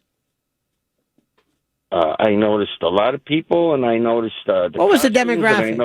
What was the demographic? The demographic. They're white people. There were no black people there, no brown people there. Right. There was nobody there. Let me say this again. There was nobody there. Nobody there. It's the same story over and over and over again. There were these, dare I say, these white, kind of crazy Karen, kind of cat lady, I hate to say it. No kids. Militant, sort of. Look at this. You know, these are the people. And I want you to stick with me on this, Mark, because this is important. If I hear this white supremacy crap one more time, I don't know what I'm going to do. Because I'm not even sure what that means. But I'll tell you what, when I looked at that crowd, I didn't see any brothers or sisters or Latinos or anybody. anybody brown or tan or young and lovely. Nobody. All I saw was a bunch of white folks. You've got you had these lapsed, kind of a hippie types with the tie-dyed shirt, the ponytails, that kind of thing, the Birkenstocks. You got these fallen hippies from the past. You got that group. Then you've got this, I don't want to talk about morphology, but you know what I'm talking about. You've seen these people. Then I had the young people. And the young people, by the way, who were told, if you show up, we will pay you. We'll give you a debit card. A lot of times they're doing that. Pizza. And would you like to be a part of something this weekend? My wife and I have a friend. And she's been a friend for years. But we know she's kind of a little pazzo, or pazza, I guess, when it comes to this kind of stuff. She's kind of crazy. And I have tried my best to say, can I ask you a question? Yes. Could you please tell me what does no kings mean? Tell me what it means. You're saying Trump is a king? He's acting autonomously, fascist? What is he doing? What is he doing?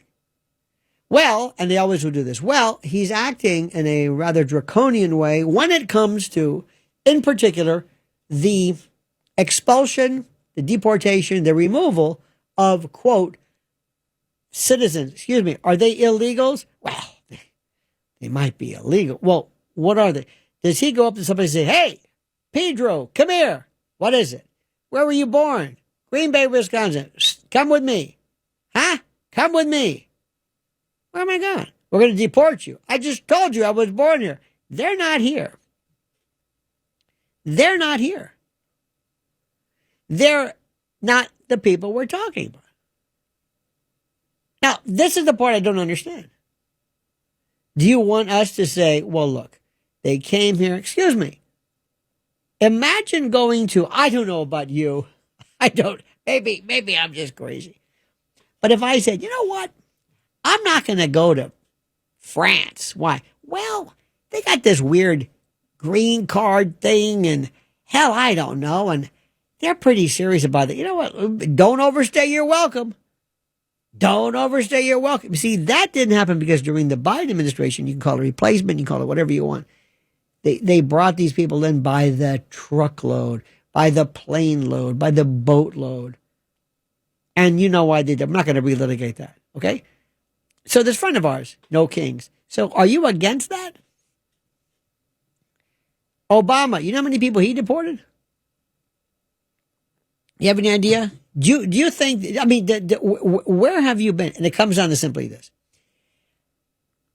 You know how people love Curtis? And listen, don't get me wrong. I think there's a good reason to love him. I love him. I think he's great. I will say it again to the point of exhaustion. If I had my druthers, if I had my way, I would have him be the candidate 100%. Absolutely true. Yes. But nobody's asked me my opinion. But that's what I would like. Okay?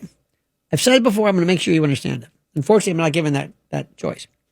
Anyway, many of you wonderful people have this you have this Curtis derangement syndrome, CDS, but in a good way. It's positive derangement. You're deranged. You're deranged. If Curtis entered into the Boston Marathon running backwards, you would bet on him to win because he's a great guy and you love him. I mean, it doesn't mean he's a bad person. Sometimes it may not be the race. You know, there are some cities that are pretty good when it comes to being conservative strongholds. He would be pretty doggone good. Colorado Springs, Mesa, Arizona, Provo, Utah, Boise, Fort Worth, Texas, Oklahoma City, Tulsa, Plano and Frisco, Texas, Naples, Florida, the Villages in Florida. Oh, he wouldn't even have to open his mouth. You just show a picture of him. In fact, you know what, Curtis? Don't even worry about it. Just get on the ballot. You're in. You're in. That's not what we have here. And the Democrat would have been whoever it is. I don't know who the Democrat. Sorry. Good luck going to Naples, Florida. Yeah, but he's the best. Doesn't matter. Sorry. Doesn't matter. Doesn't mean you're bad. Doesn't mean you're nothing. Everybody knows this, except the people calling us tonight. Let's go to Darren. Darren in a place called Michigan. Darren, you're on the other side of midnight with Lionel. Hey, Lionel. How you doing? Good, Darren. Hey, I love your show. I just want to say that off rip. You're all over the place most of the times. It's very entertaining. What does that mean? All over the place. What does that mean? You cover a lot of subject matter That's called all over the place. Isn't that good to cover a lot of subject matter? No, it's good. No, I'm congratulating you on because all over the place sounds to me like disjointed, confused, desultory, discursive, elliptical. You know what I mean? But I appreciate that. I cover a lot of stuff. You do.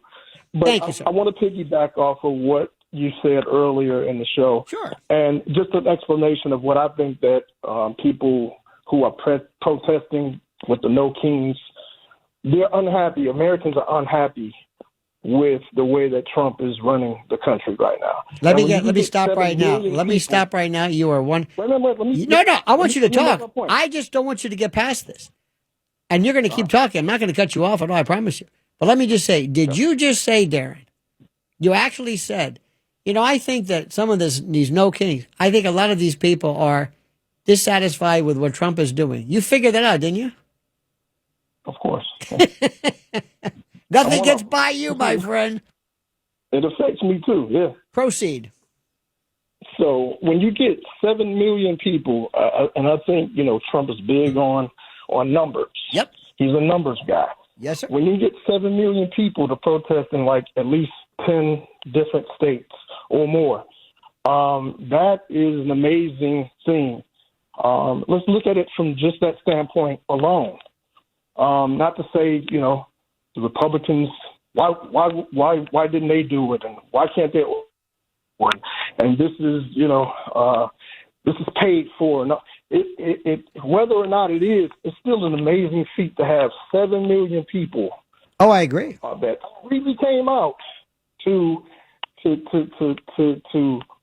display their concern about what's going on in the country. Mm-hmm. If that doesn't send a message to Mr. Trump, I don't know what will. And somebody said something, and I'm glad they said it. When the right wing folks went to the Capitol, on the Capitol, and tore things up and made a mockery of this country.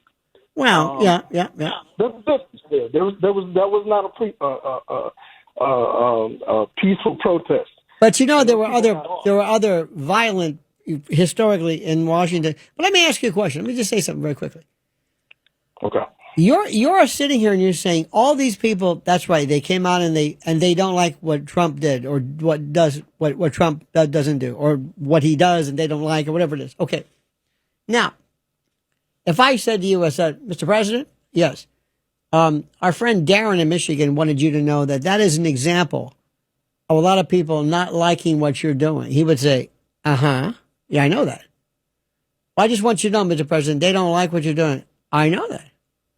And they've never liked what I did. They like what I did in 2016, 2020, and then 24. But last time when they really didn't like me because they have a taste of me, I won the electoral and the popular vote. And they hated me so much that they threw Kamala Harris at me as a ringer. So he would say to you, Darren, you're right about that.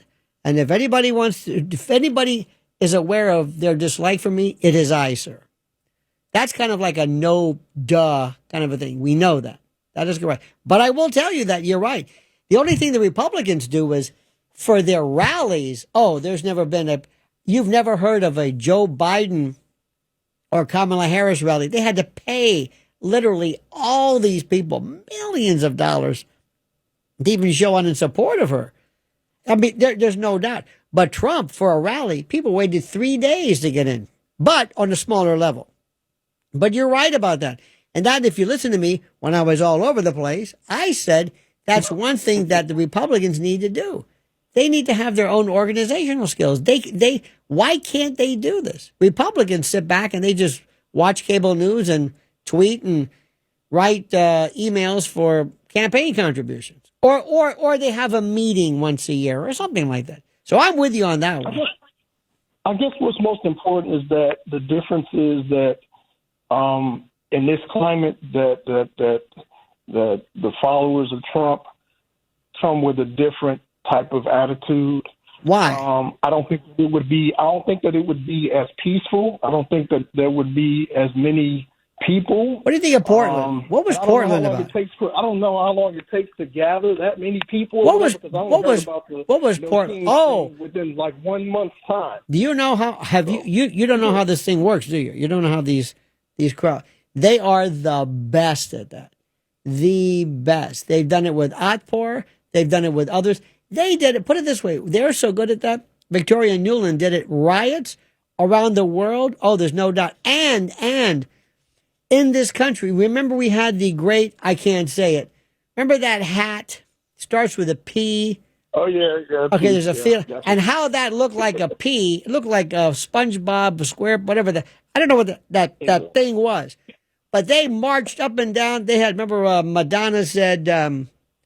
I want to blow up the White House. And then Ashley Judd said something about her, some menstrual reference or something. Okay, now I ask people, what the hell was that all about? And I don't know. It didn't convert into any kind of votes. Trump was elected. So yesterday, you do know that there is a group of people, Darren, who live, breathe, and are bathed in this hatred for Trump. And I'm not saying it's warranted or not. I'm just saying I've never seen anything like it. Conversely, the love of Trump is also off the charts. But what does no kings? Are you suggesting Trump is a king? I think that a lot of people think that. What do you think? He loves and praises dictatorship. He loves what? I said he loves and praises dictatorships. Like what? Dictators. Joe Biden is absolutely carbon copy. In fact, Anthony Blinken makes Trump look like Abby Hoffman. Oh, they were almost, for foreign policy in particular, almost identical. I don't know where you were with that one, but I mean, they didn't skip a beat. The thing about it is, I'm just going to leave it at this. Okay. At this point, the way that I feel with politics, I was a Democrat. At this point, I don't. What do you now? Shut down. I'm fed up with it all. What are you now? You were a Democrat. What are you now? I don't know what I am right now, because what I'm saying is I don't trust anybody. I think everybody's lying. Nobody cares about the people, the citizens. It's all about pomp and circumstance, bullcrap. Darren, let me ask you a question. I think you and I have talked before. Are you African American, sir? This is my first time calling in. I am African. Okay. Yes. Now, well, thank you for calling. I wish you had told me that. Did you notice how that group of yours? They were Sands brothers and sisters, brown people, black people. They were all a bunch of middle-aged Karens walking around with pink hair. And does that represent? Did you see that group and feel like this was a group that they always use the term white supremacists? You know, if I didn't know better, I swear it looked like a white supremacist group to me. There were no black people there. None. No, I won't say that. And actually, I haven't looked at all the coverage of who was out there. All I know is the number of people was 7 million. Right. The rest of us are trying to survive and figure out where our next meal is. Right. Coming. Exactly. And why doesn't all these campaign promises that Trump made? Why the groceries down? The gas is down, which is a blessing. But as far as food, what about when Biden was in there?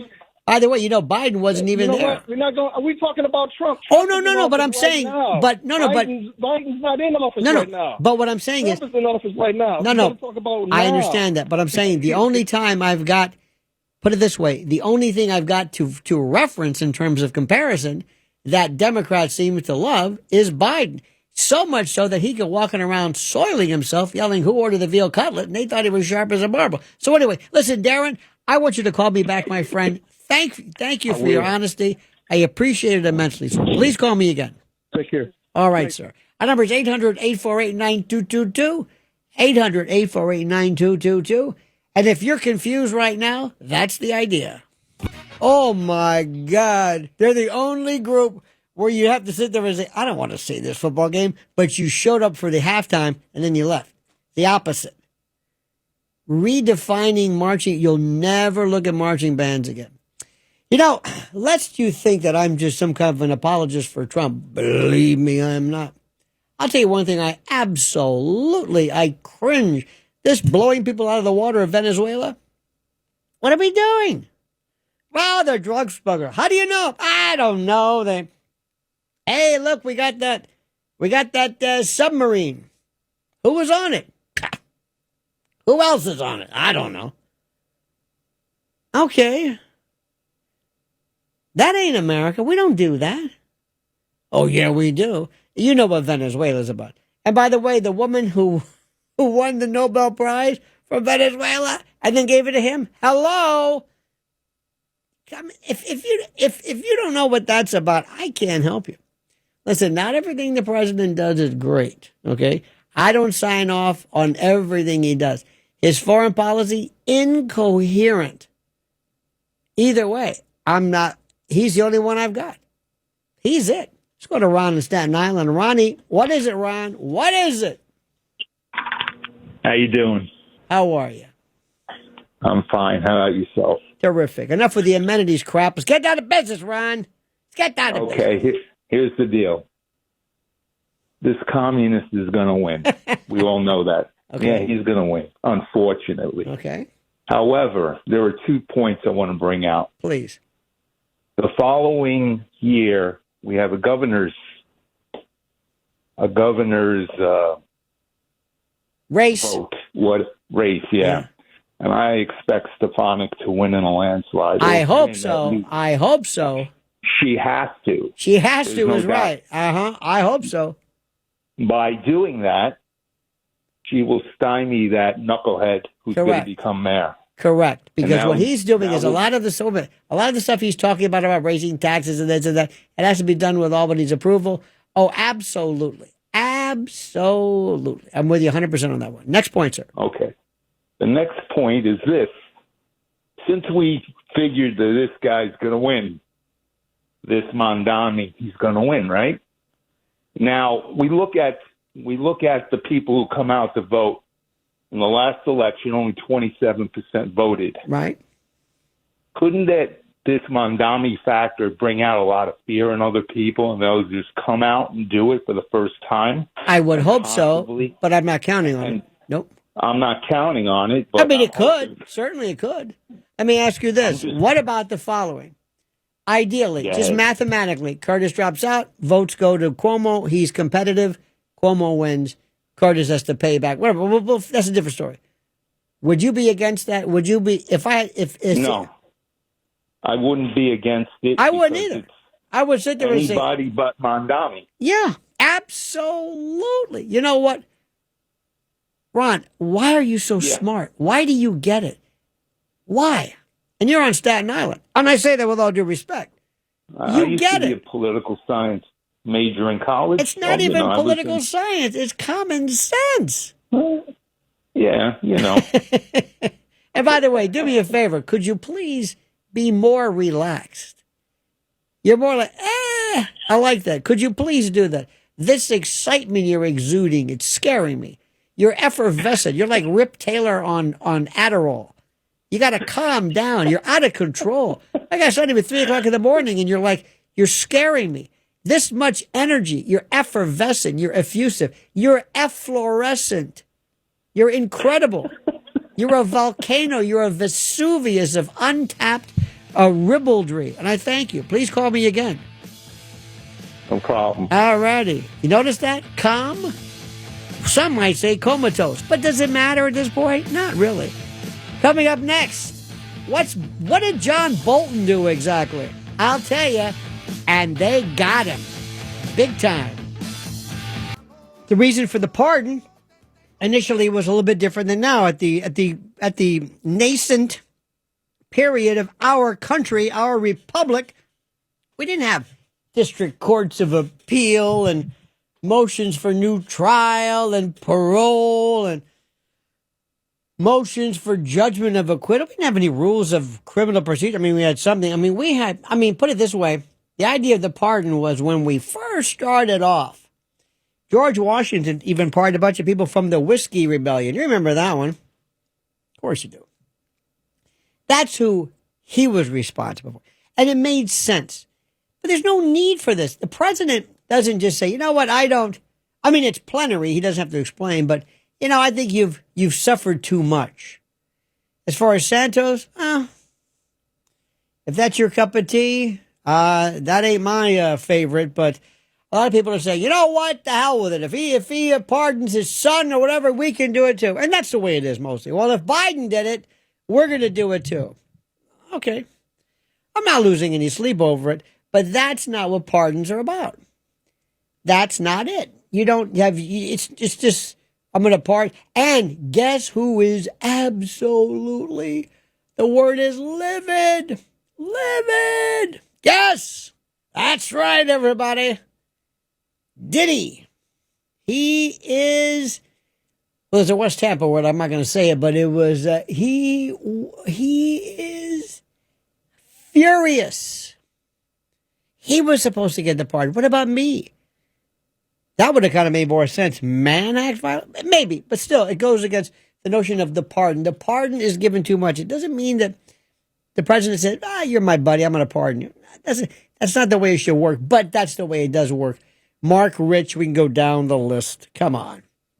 That's that. Now, you want to talk about Bolton? First of all, a little recap. I'm going to tell you the truth. I told you the Comey thing is a piece of garbage. That is the worst indictment ever. Ever. Ever. In the history of anything. It's horrible. I can't even figure it out. Many people can't. It's terrible.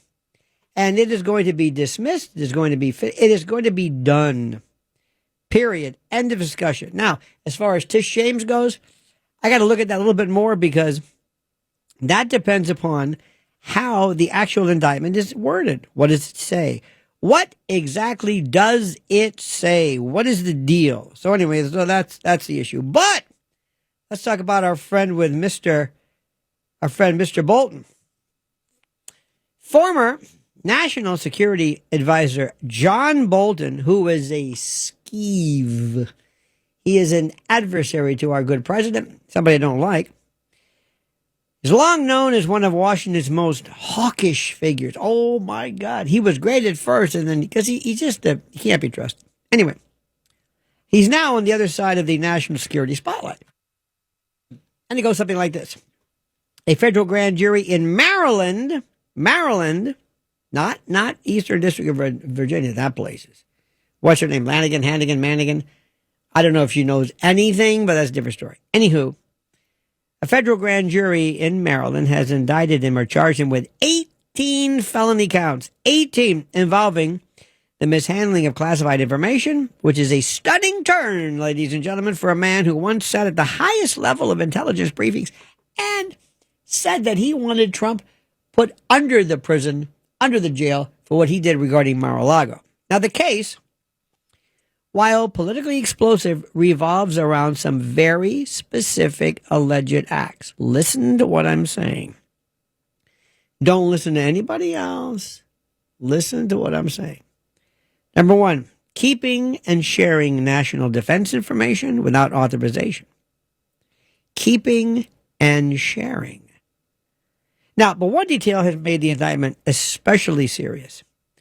Prosecutors allege that Bolton used a personal email account. I think it was an AOL account, later hacked by a group tied to Iran's Revolutionary Guard Corps. Do I believe it? Not necessarily, but okay. I'll go with it presumptively. Here's how it goes. 18 criminal charges. What are they? 8 counts of transmission of national defense information, meaning he is accused and presumed innocent of sending or sharing classified material without authorization. It's 8 counts, and 10 counts of unlawful retention of national defense information, meaning he allegedly kept or stored these materials at home, on personal devices, or elsewhere outside proper government control.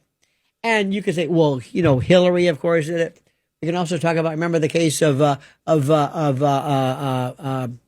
Deutsch. I think he was a head. Remember, he was a CIA head. He had his problem. Anyway, each charge falls under the statutes related to the Espionage Act of 1917, which is a century-old law that criminalizes unauthorized possession or distribution of information related to national defense.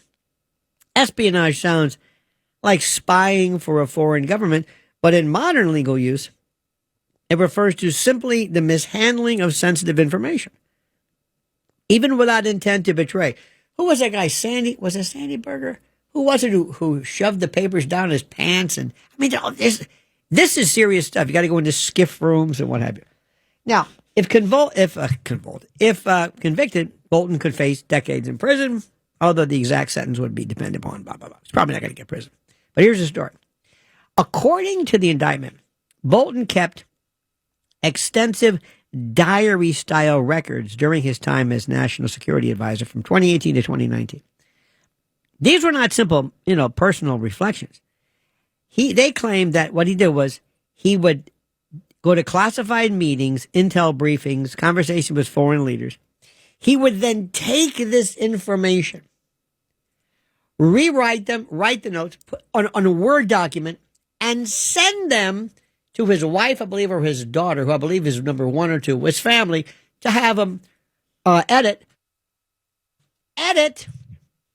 and review this because he knew there was a book forthcoming. And they knew something was up because as soon as he gets out, as soon as he's fired, boom, there's the book. So the indictment says that they maintained over 1,000 pages of these notes, some labeled top secret or sensitive compartmentalized information. He shared those writings with 2 unauthorized recipients, reportedly family members, through a personal email account, not a secured government one. And he kept copies of classified materials at his home in Bethesda and possibly in his office after leaving public service.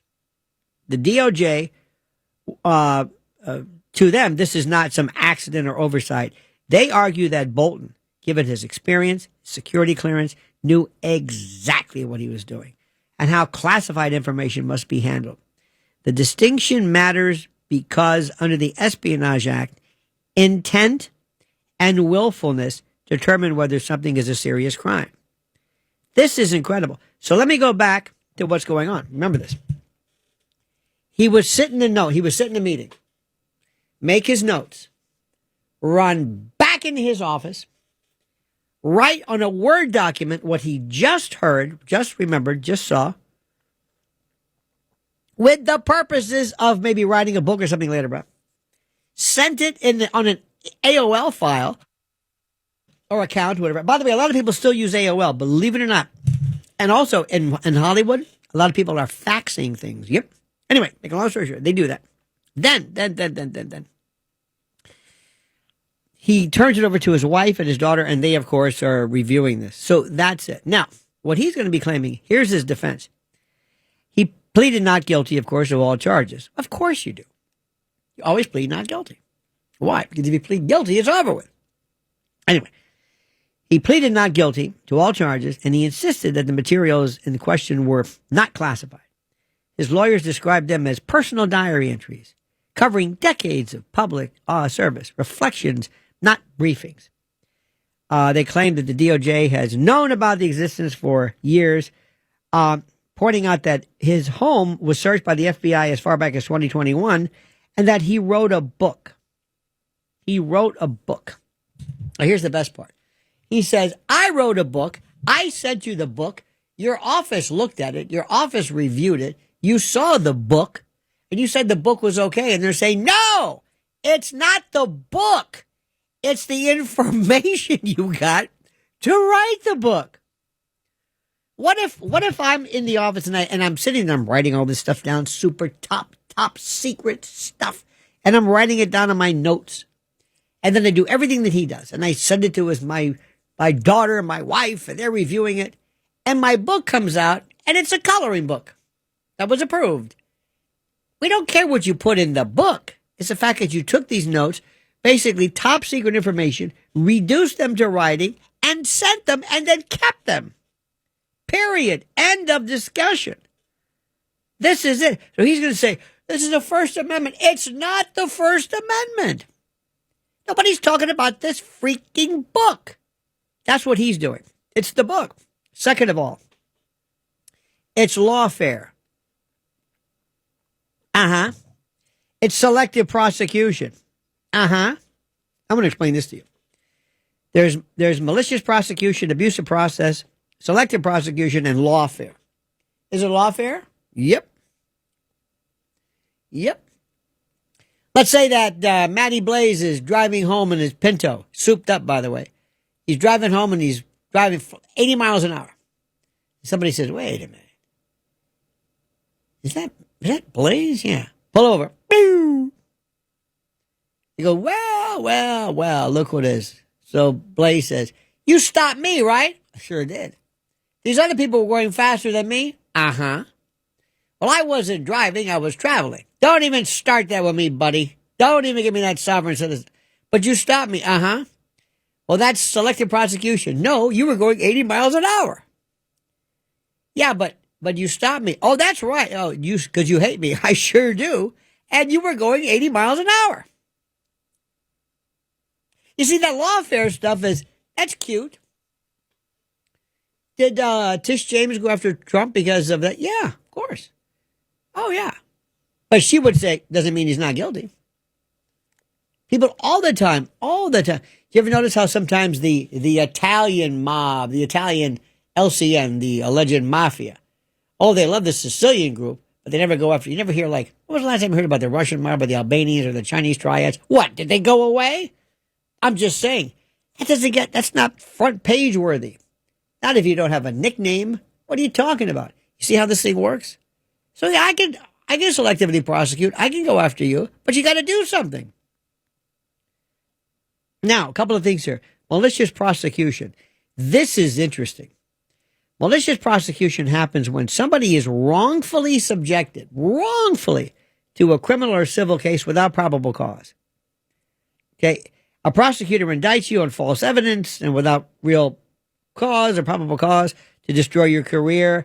The key point is it happens after the case ends, and you have to be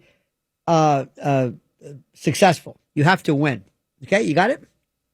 You got this thing? This is a very, very serious deal. Now, abuse of process, different story. That's where I misuse a legal process. For example, let's say there's a legitimate lawsuit, but I go after you with all kinds of auditing and this and that and records requests, and I drive you crazy with this. See, it's not there's a case there. In the first case, malicious prosecution is groundless. Abuse of process is no, it wasn't groundless, but it means that there was something. Anyway, third one is selective prosecution, which is interesting. That sort of is a waste of time. Because that means that you went after me and say, yeah. And lawfare, what does that mean? Well, that's kind of a political deal. So Bolton is toast. He is toast. And I'm Lionel. And this is the other side of midnight. Who is that, by the way? That's Wang Chung. Wang Chung. They were damn good. Everybody Wang Chung tonight. I'm surprised they didn't some kind of Asian problem. Remember that? I'm turning Japanese. Remember that? You know what that was about, don't you? Yeah. Anyway. So Blaze and I watch arrest porn. And we have all these different documents. We have different the best are women Karens getting arrested. Here's the new one. You have the sovereign citizen that says, I wasn't driving, I was traveling. We don't know what that means for reasons I don't understand. But this woman, she was pulled over. She says, I'm with the federal. I don't even know what she said. But the new one is, ready for this? I'm pregnant. Don't touch me. I'm pregnant. And the one I like too is, I don't feel safe with you. I want to see your sergeant. I am a sergeant. Well, I want to see your superior. And they must go to school to learn this. I'm pregnant. And there was a woman, I'm saying, if she's pregnant, I'm Eleanor Roosevelt. I'm just saying, put it this way. If she's pregnant, You better put a candle in the window because the last time this happened, 3 wise men came. I'm just saying. I don't think you're pregnant. I'm just saying. Okay? But I'm pregnant. Oh, a new one was, I have PTSD. And this one cop this isn't funny, but he said license and registration. She says, I've never had a license. Okay. All righty. License, registration, and proof of insurance. Why'd you stop me? Is this selected? License, insurance, proof. Then he said, ma'am, and he asked like 1,000 times, and I'm watching this on the camera. Ma'am, if you don't do this, if you don't get out, I'm going to break the window and drag you out. Why? I just told you, your license, there's a seize the tag. You've heard of seize the moment, there's seize the tag. I've got to take your tag. You don't have a license. You just told me. And it's not, I love this too. Do you have any identification? Nope. Do you have a driver's license? Well, not on me. Do you have a bank card? Nope. Anything? Nope. You left without nothing. They have no registration, no license, nothing. Nothing with a picture on it. Nothing. Zero. Do you have your registration? I don't have that. What about your proof of insurance? I don't have that. It's incredible. So this one woman was screaming. And he said, ma'am, one more time. If you don't give me, and this is new, by the way, I haven't seen this one. If you don't give me this, and by the way, she's pouring out of this, she's got a kid in the car. She looks like she's coming from like a striptease joint covered in tattoos. Not that there's anything wrong with it. And she said, no. And he said, okay. And all of a sudden, pow, they have these little punch things and the window goes and they spray her. They did 2 things. They sprayed her and then broke the window. I mean, they got her good. She sat down and gave this story.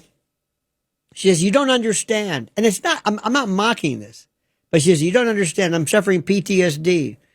When I was, whatever, as a kid, I was trafficked to police officers. And that's why the authority, and the officer was like this. Mm-hmm. It was the best. She went through this story. And then I was abandoned to wolves. And wolves, I'm just making it. And the wolves, and then the wolves abandoned me, okay? And then and whenever I see a badge, it reminds me of the, yeah.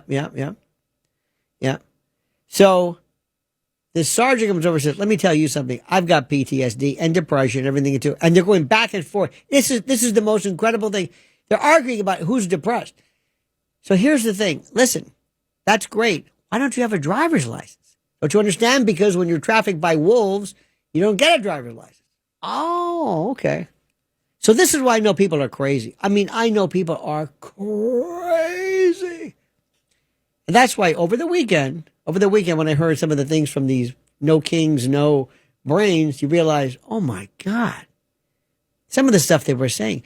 Imagine you're a kindergarten teacher and you're talking about Trump dying and killing Trump and all this stuff. It's just, how do people not understand this?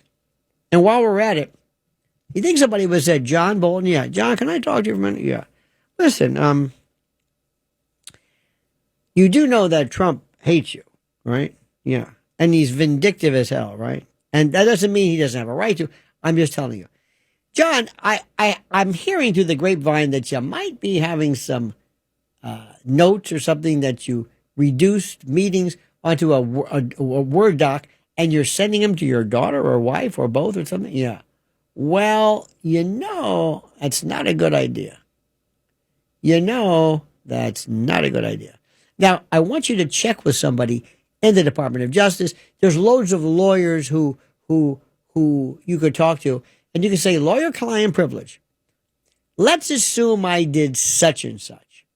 Is this against the law? And it could be. Is there a way I can take if I'm writing down the contents of a meeting and reducing it to writing for a book I'm going to write, is there anything I should or shouldn't do? Well, don't mail it, don't email it, something. You would think he would say, I've got so many intel friends, I don't understand it. And he's got Abby Lowell again, Abby Lowell, who so far didn't do a hell of a good job with Hunter Biden. I don't know why he's like the guy to go to. That's not really his fault. I'm sure he's very, very good. With Comey, I don't know if he's representing Comey. Comey's going to have his case bounced. And Tish James, I'm not sure about this. But this one, no. I would tell you, Bolton's, he's done. Now, is he looking at, they might drop a charge? I don't think so. But the question is, what happens to him? Is he looking at jail? Probably not. 78 years old, 79 years old? No. Trump wasn't going to go to jail at all. 30 past the hour. He wasn't going to go to jail. No way. Period. No way. But he does have to go through the process. He does have to get booked. And I know that the left is not going to listen to anything I'm saying, and the left is going to think that this was just unfair, this was unbelievably horrible, et cetera, et cetera, et cetera. But the bottom line is simply this: this is very serious stuff. And of all people, Bolton, whom I despise. But let's go back to the phones and back to the fun. Let's go to Vince on Long Island. You're on the other side of midnight with Lionel. Yeah, hi, Lionel. Hello, Vince. I just wanted to bring up, you often say how Trump won the popular vote. In 2024. He did beat Kamala Harris. I think it was a narrow margin, but he did beat her in the popular vote. Yep. But because there were other candidates in the overall popular vote, he came short of a majority. So, literally speaking, more people voted against him than for him. Well, who were the other candidates that we're talking about? He got 312 electoral votes to Kamala's 226. The popular vote, he got 49.8%, and she got 48.3%. So it was a margin of a point and a half, but he won. Who were the other candidates? I don't even remember. I'm just making the point that more people voted against him than for him, but he claims some kind of overwhelming mandate. He never said he got a mandate because he won. No, but he talks about this overwhelming, earth-shaking mandate. Do you think that if you looked at that Jill Stein and Cornel West, they were in there that I mean, you're saying a majority, he's got to get 50%, and then you have, is that it? No, all I'm saying is the bottom line of the vote is that more people voted against him than for him. He did win the Electoral College by a nice margin. That's fine, and I'm not questioning his. Well, the problem is authority as president. In political terms, he can't really claim much of a mandate. Yes, he can because yes, he can. No. Let me explain this to you. Excuse me. In political terms, Donald Trump's 2024 mandate, or victory rather, is widely viewed as a mandate, both numerically and culturally. Though how strong that mandate is depends on how you define it. So looking at this, a mandate isn't a legal term. It's a political shorthand for where the electorate clearly endorses a candidate's platform and gives them strong legitimacy to pursue it. It's based on margin of victory, breadth of coalition, and contrast with the opponent's message. So he won the popular vote by 1.5 points, roughly 3 million more votes than Kamala Harris. And we mentioned the Electoral College. And as far as the geographical sweep, he flipped key states, Arizona, Georgia, Michigan, Pennsylvania, and Wisconsin. So they called it a mandate because there was a broad coalition, policy clarity, rejection of the incumbent party, down ballot impact. I mean, no matter how you look at it, it really is considered a mandate. Now, you may not think so, and that's fine. But under a variety of parameters and different ways of looking at it, it was a mandate. Yeah, I understand. He had more widespread popularity. It was, by definition, a mandate. Yeah, but again, if more people voted against you than for you, it's hard. No, not really. I mean, no, but it was a no. I'm not sure that if you took Cornel West and Jill Stein, I don't think they made 3 million votes. I don't know, but But why does this matter now? You're entitled to your opinion, but he clearly won, and it was a drubbing of her as far as how she got that much. I'll never know. But what is the goal of this particular thesis of yours, Vince? No, it just bothers me when he claims a landslide. No, you said landslide. You said landslide. Nobody said landslide. Yeah. No, he now does. you're changing. He No, he uses the doesn't. term all He the doesn't. time. No. He does. So why does this bother? He won, and if all that's going on, you're kept up at 3:30 in the morning.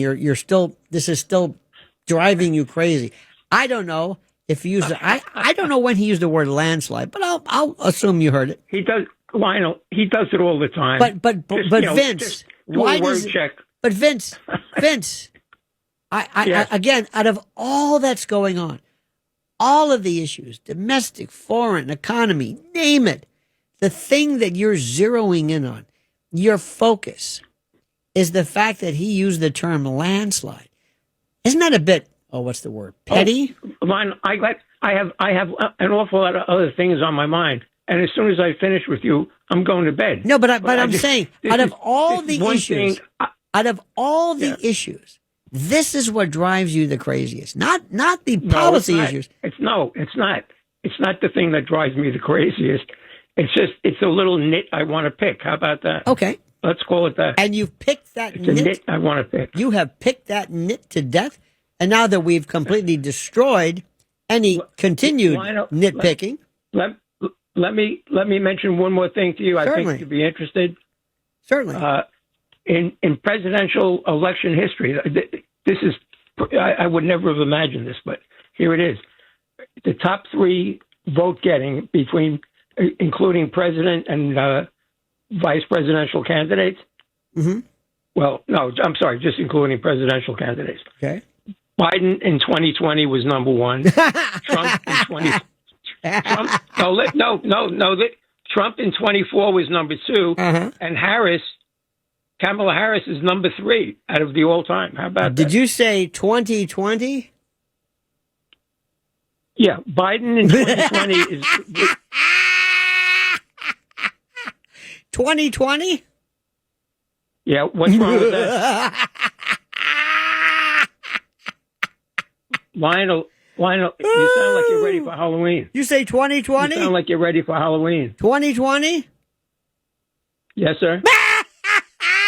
You heard about it. It was in all the papers. You heard about that. I know about that one. Yeah. Uh-huh. Mm-hmm. You heard all about it. I know that's right. Mm-hmm. Okay. Well, anyway, like I said, it's time for Betty Bye. So good. I Thank just you, wanted Vince. to pick that nit. Thank you, my friend. Thanks for taking the call, man. And thank you for calling. 2020. Oh, 2020. 2020 vision. Who can forget 2020? Not I, sir. Not I. Brian in Bayside. Brian, you're on the other side of midnight with Lionel.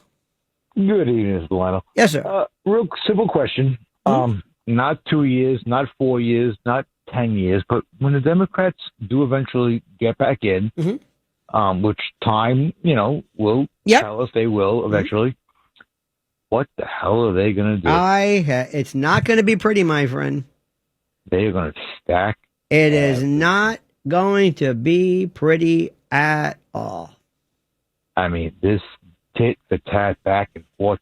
Did you see, Letitia James, did you see the house that is in question as far as a mortgage fraud? Did you actually see a picture of the house? I sure did. If you sneeze in that house, it'll fall down. It's a double wide, if that. Correct? Well, I don't think palatial manse is a word that I would use to refer to this masonette. I don't believe that. I'm not really sure about that. You know what I mean? It's nice though. How about that grand niece of hers, huh? Well, again, she just rented it out to somebody she wasn't supposed to. Well, I don't know if she rented it. She said her grandniece said she didn't even live there, which is okay because she says, I visit there a lot. But I'm just saying, did you see the grandniece? Now, is that the one who was involved in OnlyFans? Tell me that can't be. It can't. That can't be. Did you see that one? Oh, The man. grandniece? What the hell are you talking about? The one who had the problem, the one who was living there, with the arrest records and all that. Her. Yeah. So what? Again, I'm just talking about the mortgage fraud. No, I know that. I'm just saying. I care less about who lived there.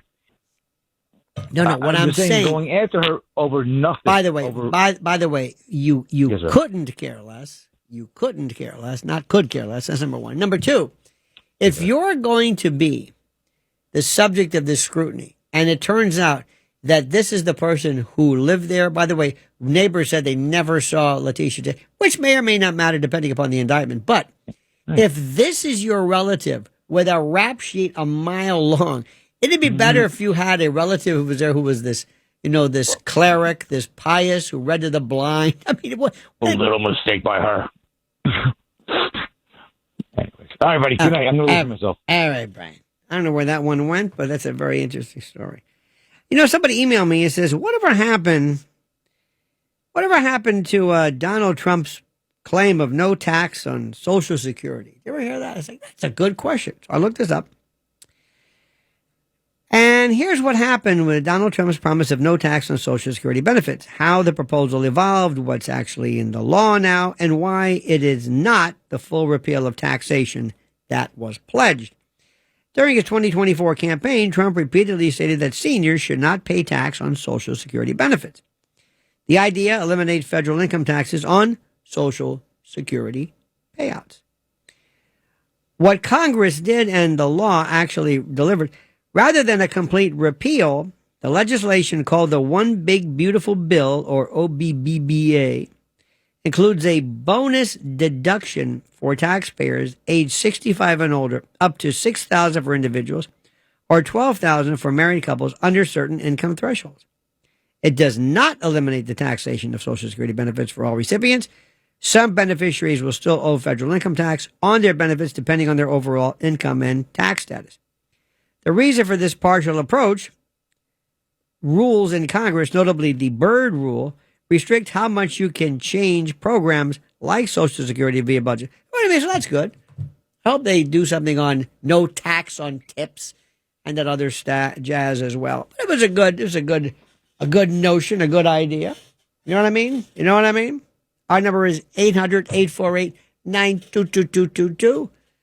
800-848-922222. By the way, when you're when you're up and watching these various, the commercials that are on cable news at night are phenomenal. I don't want to bring any attention to them, but some of them make me howl in delight the day the music died. Danny in Tennessee. Danny, you're on the other side of midnight with Lionel. Evening, sir. How are you, Danny? Well, I'll tell you what, I'm still living rural like always. Bless your heart. Still loving you city people. Thank you, sir. Y'all good people. Appreciate it. Yes, sir. I'm wondering, I got a question for you, and it's a serious question.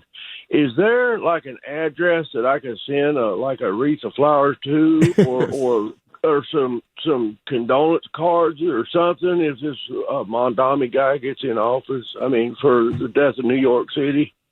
Is there like a mortuary, New York City mortuary or somewhere I can send some flowers to? Or how do we handle that? What do I do so I can just sympathize with you? Well, you could just you can give me just your verbal sympathy. I think that might be the most. Now, I'm going to say something that's very controversial, Danny, and believe it or not, you might find this to be not. I don't think this is going to be the end of New York City at all. Y'all too tough. I agree. No, I don't. No, I don't think so. I think it's obviously. We have been through so much I think I saw how bad things could get with COVID. We've been through de Blasio. We've been through Eric Adams. Eric Adams, how he is so lucky to get out unscathed. It's not even funny. But de Blasio was bad. And this guy, and with Elise Stefanik as governor, I hope that happens. I was trying to do everything in my power to see this happening. What? I don't think it's going to happen. In a very strange way. It's almost, Danny, as though we are preparing for him. It's almost like the world, the city is watching every move. Remember when de Blasio first came in? Remember why de Blasio won? Do you remember this? I tell people this and they don't think I'm serious. Anybody remember why he won? Because his son, Dante's Afro. You're going to laugh, but nobody knew who this guy was. He didn't say anything. It was kind of weird. Remember, he had his wife, Shirlane, and she might have been, I don't know, whatever her sexual preference. She changed back, on back and forth. Okay, whatever. I was thinking, okay, she never really said anything. And, remember that great almost $1 billion? What was the name of that mental health bill, the mental health allocation in New York? Whatever happened with that? Almost $1 billion, $900 million. Whatever happened? Where'd it go? Nobody talks about that. Remember his great program for the minted garbage bags? Remember that one? Anyhow, so when he was running, they had some focus groups. And the word is, they were doing these focus groups. They had his daughter and his son. And Dante, of course, had that afro, which is okay. It's not like Questlove or wasn't like Billy Preston in the old days, but it was a formidable one. And when they were doing the Blasios didn't think anything of it. When they were doing this and they saw pictures of him, they said, hey, the focus group says, wait a minute. There he is. Well, who's that? Well, that's my son. Is that an afro? Well, yeah, we love it. I swear to God. And he was very shy. I don't know. He was very shy, very laconic, very quiescent, very mums the words, so to speak. And there he was doing his thing, just being a kid or doing whatever it was, wearing this. Okay, fine. Now, to make a long story short, later on during the course of all this stuff, they were doing these dances, and he was responsible for putting him into office. Now, if ever there was somebody who was a bona fide lefty, a real, not a communist, but I mean an absolute, really an intellectual lefty, Marxist, whatever you call it, it's de Blasio. Didn't he and his wife didn't they honeymoon in Cuba or some story? I don't know if that's true, but it's like, I think it was even, the story was interesting because travel was restricted. I mean, this guy really, really, really drank the Kool-Aid, bought the message, got a copy of the home game, did everything. And it was bad, but it wasn't. What taught me how bad things can get is during COVID. See, COVID, as you know, now I know we can talk about all this. You have your theories and hypotheses, and I have mine. COVID was a beta test. COVID said, let's see how fast we can put together think about how fast. Thank you, Warp Speed. Overnight. The masks, the 6-foot distance, all that jazz, the various sites you could go to get your whatever. Okay. That's when we all started to see they started to move in, and right around then they would go into, CVS or Walgreens and start taking everything. Remember this, the mobs of retail thieves. Remember that? Big garbage bags going in and just taking things. It was like, that's when it started. And then the police were kind of like not really there. And then later on, George Floyd. George Floyd was the powder keg. The powder keg. It was beautiful. Absolutely. Ready to go. This stuff was so war gamed. They were waiting for this. And I saw how bad things can get. Because let me tell you something. I remember in the middle of the night, all of a sudden remember all of those those weird fireworks that would go off? Where did they get those? I mean, I'm over there, on the west side in the middle of the night. I mean, these weren't just fireworks. These were like small arms. These were artillery simulators. Oh, I saw what that was like. And then the next thing you know, people were coming in that there was no bail. Then Alvin Bragg, and that was Cuomo, of course, but that was also Eric Adams. That was also part of that whole thing. Remember Eric Adams' group? You remember his police crew? Oh my God! So we've been through this. So here's the thing. I'm never going to think of when Mamdani is sworn in, and it's still time to change some things. But anyway, when he's sworn in, everybody is going to be waiting, watching him like a hawk. We didn't do that during de Blasio. Kind of like, it wasn't that bad. But I swear to you, if he breaks wind the wrong way, if he does something, there will be so many moles. I promise you. But here is the deal. If the Republican Party were strong, they would have legions of folks ready to protest, One Police Plaza, City Hall, whatever it is, repeatedly, ready to go. Battalions in the phalanx of more people than you can imagine. Learn from others.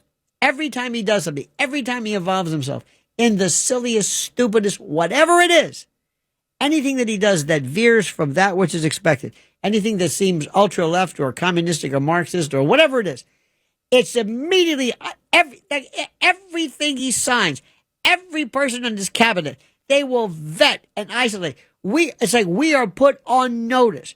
This is going to be the most scrutinized. Because with Eric Adams, they had to do something before they realized, if they're shaking down people or whatever the allegations were, they had to do something. Not now. This guy's going to be the most thoroughly watched, surgically reviewed person ever. So, and that doesn't guarantee anything by any stretch of the imagination. Watch what happens. That's all I'm going to say. So I don't believe this is going to be the end of New York. I do not believe so. It's not going to be pretty by any stretch of the imagination. And that's why I respectfully submit to you that I would take Andrew Cuomo any day over the other guy. 1876. Remember that one? Oh, sure, I do. Rutherford B. Hayes versus Samuel J. Tilden. The turnout. Ready?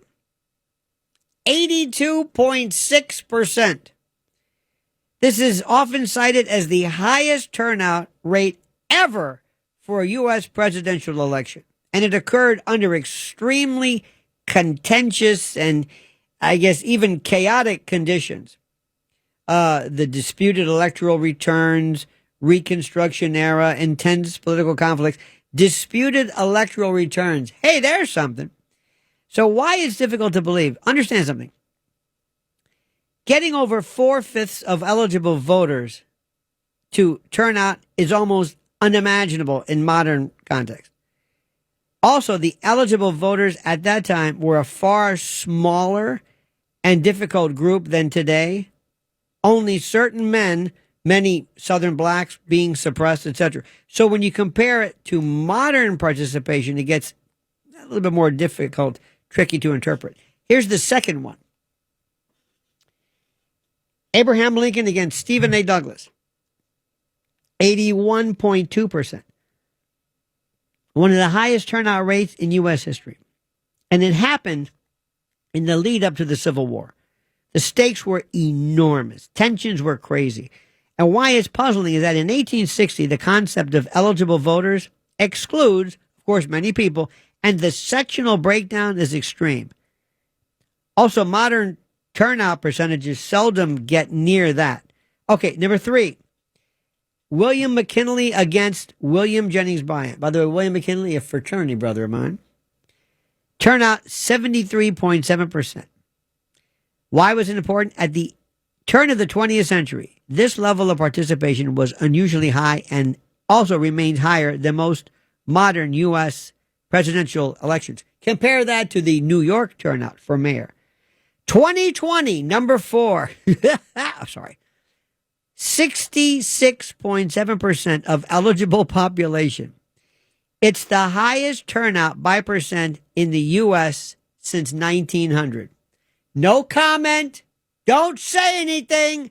Let it go. Let it go. Now, why is it notable?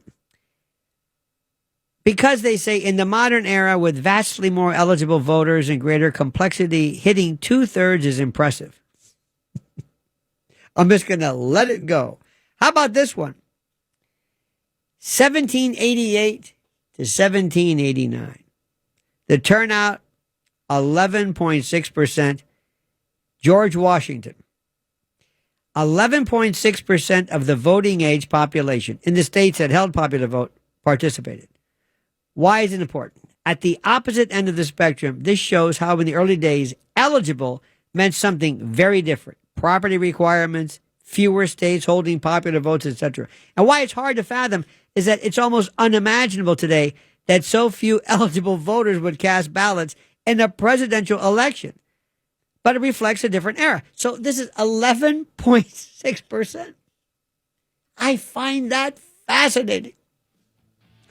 Didn't you wish when you were a kid, maybe this is possible, but when you were in school, don't you wish somebody would have made like history kind of fun? Like the numbers and the real stories and what was brutal? I think it would have been so much better. Or maybe I just wasn't able intellectually or spiritually to understand it. See, I would be a much better student today, but I'd be too old to go back to school. That's another story. Hour number 4 coming up. This is the final hour of today's Monday. So interesting. Monday, Sunday, I'm confused. Do you hear this one? Apparently there's a problem with the Young Republicans, the Young Republican National Federation, and how it's, apparently there was a scandal. A leaked Telegram group chat involving state Young Republican organizations, notably the New York State Young Republicans, plus affiliates in states like Kansas, Arizona, Vermont, revealed 2,900 plus pages of messages over roughly a 7-month span. Now,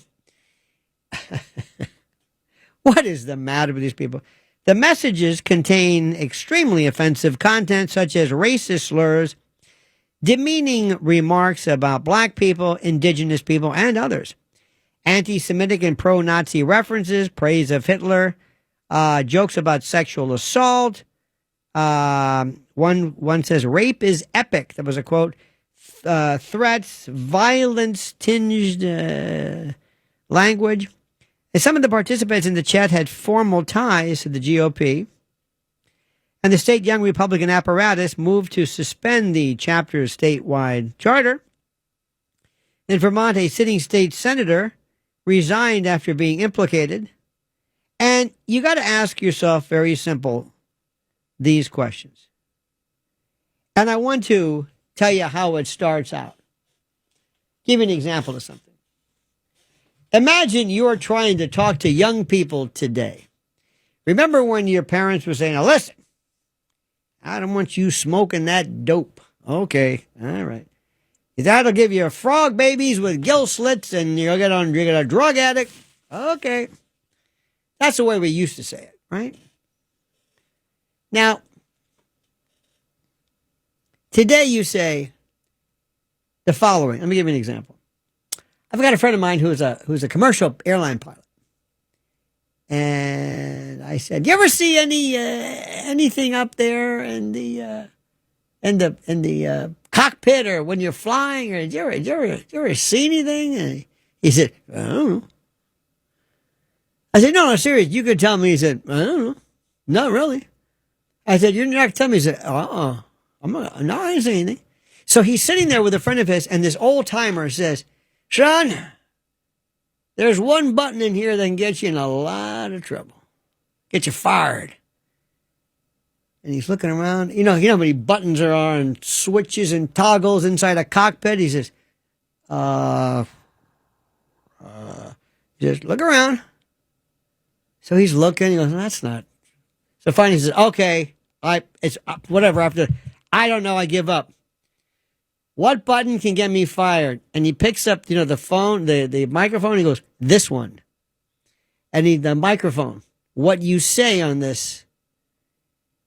Because remember that there was a Japanese pilot who was, I think he was a freight pilot, and he saw the famous orb. He actually said, there's a thing coming behind me, and it was like a big orb, like a UFO or something, and it was even tracked. They had it on radar. He reported it, and they fired him. They said, "We think you're crazy." He said, "No, I saw this." They said, "Don't say that." No, but there was an orb. Remember during World War II, they called them the Foo Fighters. You ever hear the word Foo Fighters? To the group? Foo Fighters was an orb. That B-52 pilot, he goes, "Oh, those Germans. Germans thought we did it. We thought." Later on, they said, "That wasn't you?" "No." "What?" "We thought it was you." "Hans." He goes, "No, I thought it was you." Anyway, I'm done. So we have this friends of ours, and they're brand new parents, and the baby's not born yet. And I said, "Do me a favor." I got my wife, of course, the child warrior from Lynn's Warriors. So she said, "I want you to do me a favor." And they're looking at me. And by the way, you get to a certain point, maybe you've noticed it, but I can say things, and some young folks will listen to me. Not everybody, but some will. And I said, never, ever, ever post a picture of your baby anywhere. You know who did it the best? Charlie Kirk. Back of the head, that was it. You never saw the face. Never, ever, ever, ever, never, never. Because that is not yours. Nobody needs to see your baby. Nobody cares. But parents say, "But you don't understand how proud." I know you're proud. If you want to take a picture, get a camera. Here, I'm going to buy you a brownie. Here, take a picture of it and send it to me. That's number one. Young people, I want to sit there and say, listen to me. You are in a world right now. Let me ask you two gentlemen something. And I'm not suggesting by any way that you've lived a sordid, disgusting life. Well, maybe you. Can you imagine times of your life? Don't tell me what it was. When you say to yourself, "Thank God nobody took a pic. Thank God nobody had a camera for this one." Think about a time of your life, anything you ever did, any party you were at, any event, something where maybe you were just crazy, and you were crazy, and you go, "Oh, there's that Blaze. Oh, there's that Tony." But it's only a recollection because we didn't have cameras. And it was dark, and it's in a room, and who knows. Can you imagine? Can you imagine? I am so happy that yes. None of the stuff I did in college. I didn't have social media. Matt and I are blessed to be born the year that we were born. Not only that, the Office Christmas party. Oh. Well, those are a different. No, those are weird. And but also, I remember one time there was a bachelor party, and I swear to God, it was Sonny Corleone with Barzini, where the guy all of a sudden pulls out a camera. He's going like this, and somebody says, "Hey, what? Can I see this? What kind of camera is this?" He goes, "Oh, it's a Nikon." Opens up the back. Whoop. He goes, "Oh, I rolled." He goes, "Right." He goes, "Don't you ever." This is the bachelor party. What do you see these people here? This one's a judge. This could be. Are you kidding me? And this was a film. This is film. So I mean, another thing there should be on cameras. There should be very, very simple. This is very, very simple. We need to have something that said, how do I say it? There needs to be an alcohol sensor in here so that you can, somebody you mean you don't love me. Hello? Not booty calls, some drunk dial or something. You got to have something that's like, "Hey, my phone won't work because you're loaded." Oh, yeah. Okay. Well, anyway. Or texting. Why do people text? Why? It's there forever. They text stuff that's so stupid. Nothing. I text nothing. I promise you, nothing. Oh, funny. Sometimes I like to send people a text that says, "Disregard my last text." And of course, there's no text. But I want to go to schools, and I want to say, I want you to listen to something. You're born in captivity. You don't know better. I call it something called the picking your nose phenomenon. I hate to be gross. Have you ever been in a car and you look over and this guy's picking his nose? I mean, we're digging for gold. And when you want to say, when you hit the bridge, wave. I say, what? He say, I can see you. I can see you. They think that somehow the glass. No, you can't. No, I can see you. Hey, And I'm doing like, look at this. I'm picking it up. I can see you. I don't understand this. What is happening here? That's what people feel regarding phones. They text things that are so stupid beyond anything I've ever seen before. I don't understand it. And I want to tell people in classes, your life is over. There are still, if never, ever, ever do anything. First of all, never mention Hitler in any kind of comparison unless you're talking about World War II. And even then, do not compare or bring up Hitler. Number two, if you ever think about doing blackface, I know you're not going to do this, but they go crazy over this. Trudeau, unless you're Robert Downey Jr. Tropic Thunder, he got a pass, and I don't understand why. It was just different. It's like, okay, all right. Meanwhile, people forget the fact that the person who was mocking the retarded, that never was a problem either. There are certain things that you tell people, you are going to destroy your life. What would be some of the things you would tell young men and young women? Ever. And I would tell people, another one too. If somebody says you did something to her, you realize you're guilty, right? If they say, he was out and he was out of control or did something, let's say sexually offensive or whatever it was, whether it happens or not, understand you look guilty immediately. You look guilty. People say, and the weirder it is, the better. Do you understand that? You understand what I'm saying? It's just, there are things kids have to know. Never, ever, ever. And young ladies, if you ever sext something, if you say something, if you send a picture, by the way, I'm not even sure about talking or if somebody can record. Do you know that if a young person takes a picture of their own accoutrement and send it, they can be held liable because they are transmitting pictures of an underage person, even though they're the underage person? The law doesn't make any distinction. Never, ever, ever send a picture of yourself. Never, ever, ever, ever, ever go into the bathroom and take a picture of yourself because you are so freaking sexy. You look stupid with toilet paper and a curling iron in a bathroom, looking that stupid face, that duck lip thing. What are you doing? Everybody does this. Stop doing this. Kids have to be told, you will rue the day. You run for office, maybe you don't run for office, you run for something, and they say, hey, is this you? Oh my God. That's right. Another thing too. Do you have friends of yours who have illnesses and they go on Facebook and they tell you, well, hi guys, I just want to let you know I went to the doctor and I have submonotonal bifugal dystrophy. What? It's a spastic disorder of the duodenum and I'm taking this. I have to take anti-inflammatories and it's painful. And I want to let you guys know. Nobody cares about this. I got one the other day. I don't even look at Facebook that often, but I did. And this person, I don't know. She's got some disease. I looked it up. I think she made it up. Everything when she got diagnosed, she went to the doctor, prayed for me, but you know me, I don't complain, and it could be worse, and this and that, and thanks to my family, and thanks for the love, and it's like, what are you talking about?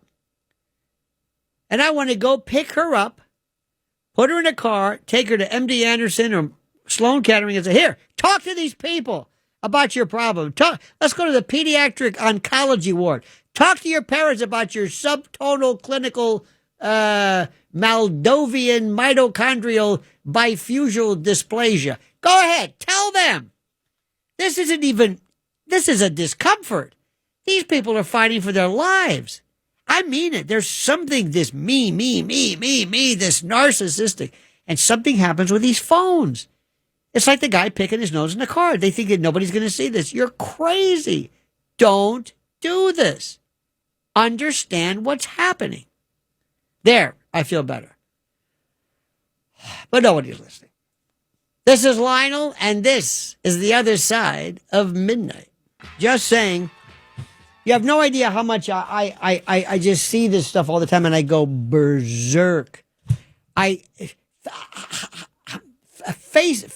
Well, they're all different. Something happened where everybody says, here's my BFF. I love me some girl. I love her. I love. I'm having love. We're going out having tiramisu. Oh, look, I'm with my girl. There's my girl. I love my girl. What are you doing? You're going out to eat with yours. I'm friends. I'm happy. I'm ensconced in the world of love. And don't you understand the love? And I'm love.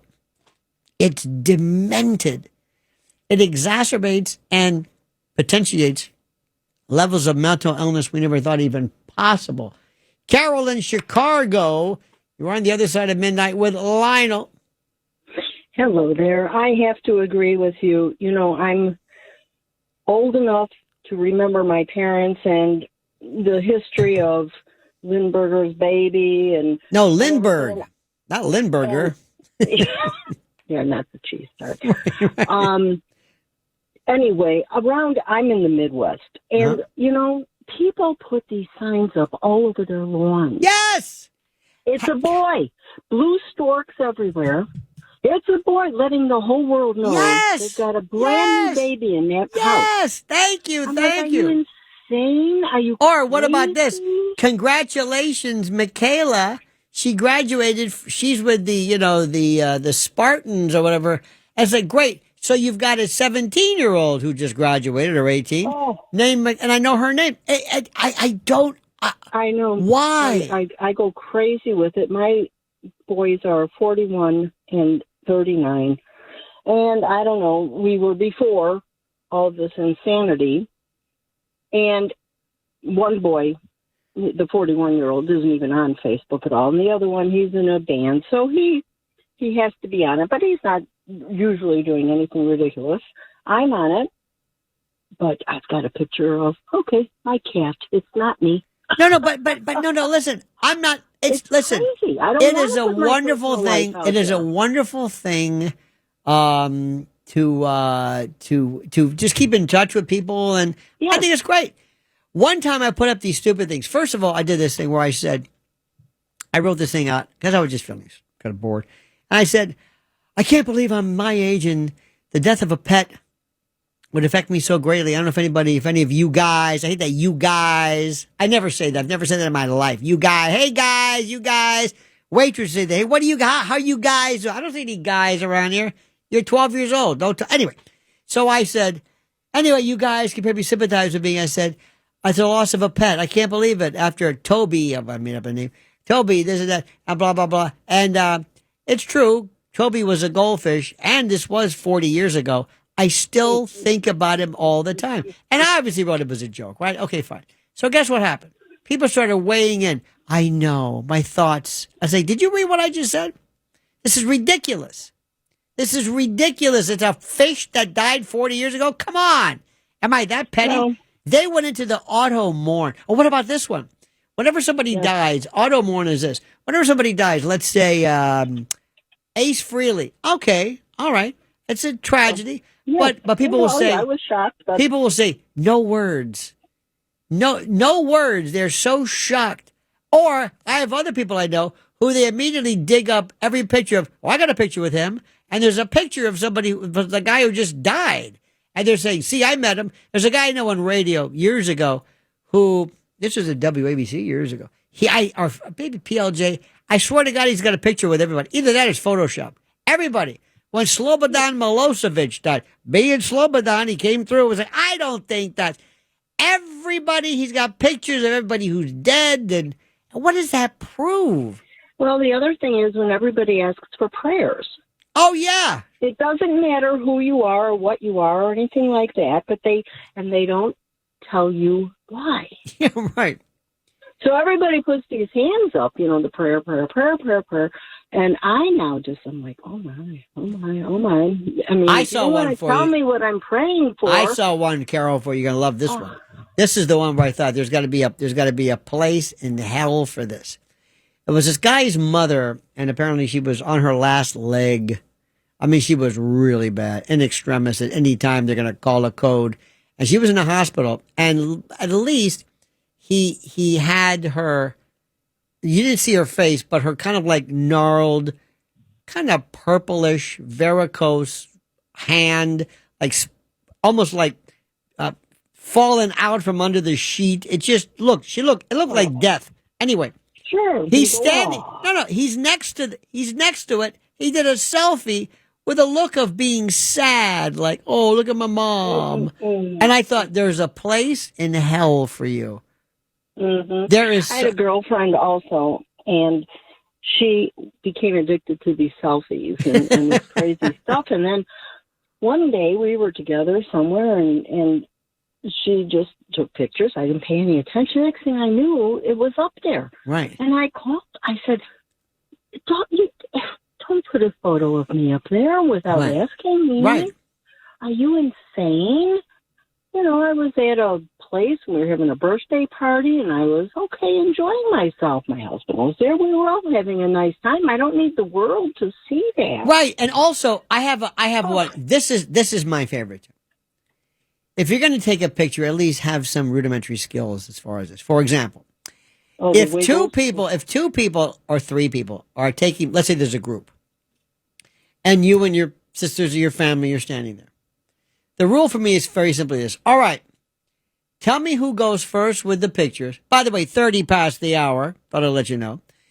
Tell me who's going to take the first picture so I can look at you. Okay, now you're done. Good. Now, the second one, I'm going to go for the one in the middle. Everybody look at this. We know this person who just starts taking pictures, and you can be eating, picking your nose, a side shot where you look either like you're 75 pounds heavier and I said, do you pose? Is this a crime photography? Do you, is there any artistic skill to any of this? It drives me nuts because she has no skills, none. Just takes pictures, just his kidding it. I mean, I it's crazy. And the food. Oh, I'm out having dinner with my love, and I look at this picture of a plate of food. I know. I'm like, you do realize that Bon Appetit takes 2 days to take a photo. Right, and most of it's not even real food. It's like they have special soldering irons to make the grill marks. Here's one for you. There was a friend who I swear to God, I called everybody I knew. He's a real pain in the ass, we've known. And I called everybody I knew. I said, listen, do me a favor. If you don't have Facebook, get on Facebook and go see this guy. Okay, he went on a cruise. I don't know where he went. I don't know if it was Ireland, near Ireland, but it was kind of like in the Atlantic. It was on the worst. It looked like a garbage scow. It was cold. They're eating nothing that's even remotely appealing. I mean, it was horrible. And they're basically nowhere. They're doing nothing. They're at a place where there's a rock. It looks abandoned. It is so bad. But this schmuck was so stupid. He didn't realize that the food didn't look good. None of it. And he just had to tell us. So anyway, so he said, Jeanette and I are on whatever it is.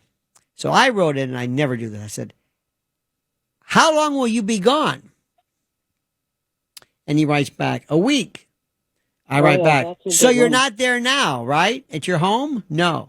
Anybody there? Yeah, we're in the middle of it. Yep. Right. Nobody's So I'm at joking, but I'm joking to see how far I could go before he would say, why are you asking me if I'm at home? Why are you posting pictures of the fact that you're not at home? You know, years ago, they don't do this now. I don't know if they can, but there was a way, Carol, where people could take a picture and they could take a photo and pull the metadata out and use the GPS coordinates. So one time somebody said, I'm at Grandpa and Grandpa's house. They're so beautiful. They have a lovely home. Here they are. And they took pictures. Somebody somehow, maybe not anymore, but when it was kind of this cell phone thing came about, they pulled the metadata out and they found out where the coordinates are, and they went and they robbed this house because they showed everybody. Same thing with obituaries. Yes, and they showed them the layout. They showed them the layout, like here's the door. Here's layout. so worse. At least the obituary just mentions. Have you ever gone and looked to see if somebody you know is dead? You ever do the death search where you're saying, "Oh God, let me go look," and you put the guy's name and death, obits, and I'm in Google, I'm everywhere, I'm looking to see if they're dead. And every now and then you'll find that. It's very sad.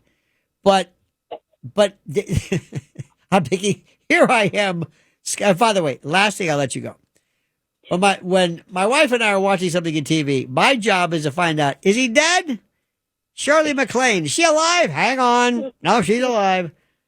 We all say that because we're all old. No, but Raymond Burr. No, he's dead. I think he's dead. What year did he die? Hang on. Let me check. Hang on. So my job is that I verify who's dead and when they died. Anyway, Carol, you take care, my friend. You too, my dear. You're a delight, and I mean that. Speaking of delights, look who it is. It's Kathy in Michigan. Kathy, you're on the other side of midnight with Lionel. Hi, Lionel. Good to talk to you again. This is Kathy with a K. Hey, What does that mean? Like Barbara with a B, or what is it? No, Liza with an L. No, with a Z. Excuse me. It's not with a C. It's not with a C as in cat. Kathy, can I ask you a question? Who cares? We're using the name Kathy. Nobody can see it, so who cares how you spell it? Oh, I guess, well, because my sister-in-law is with a C. Now, let me try this again. Work with me on this. Let's say your name was K-A or C-A-T-H-I. Let's assume. That's an unconventional one. If I'm calling you Kathy on the phone, doesn't matter how it's spelled. Doesn't matter. Because they hear Kathy. True. And if you say Kathy with a C, Kathy with a K, it's the same thing. So I like say Kathy with an I, though, on that also. See, but I wonder why, this is fascinating to me, why are you so interested in the spelling of your name on a radio show? Well, it's not just a radio show. I say it all the time. So when you meet people, you say Kathy with a K? Not always, but yes, sometimes. And people, when you Wouldn't leave... you want your name be spelled right? What difference does it make if people are just saying it? Oh, well... If they're writing it down, yeah. I guess sometimes Lionel...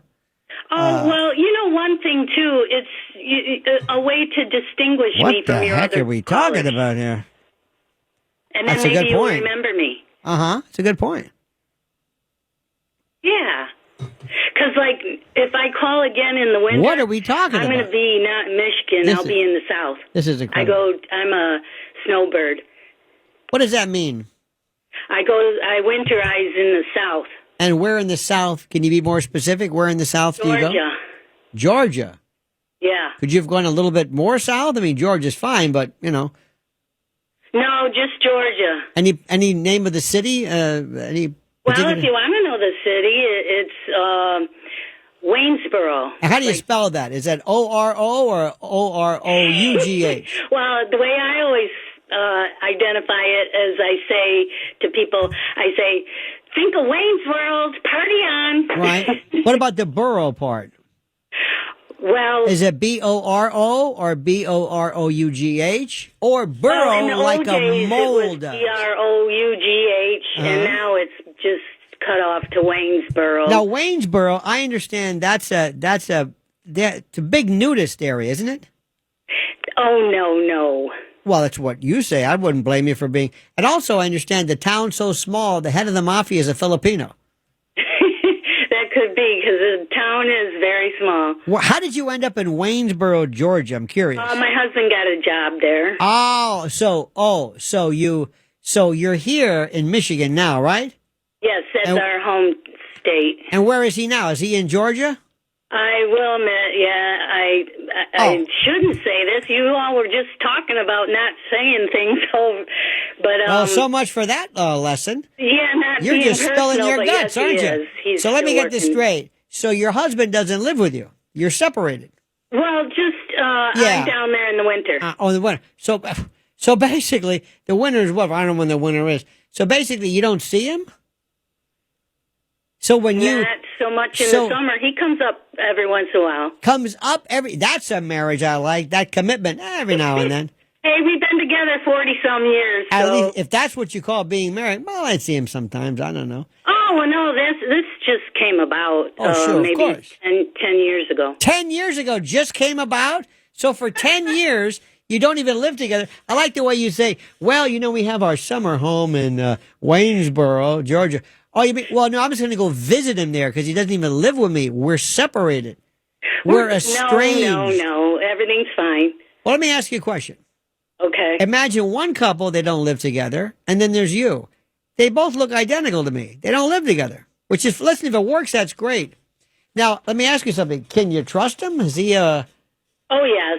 How do you know I said, that? We've been together 40-some years. Well, you say that, but I mean, you're not divorced. What about you? Have you ever had any temptations to stray, shall we say?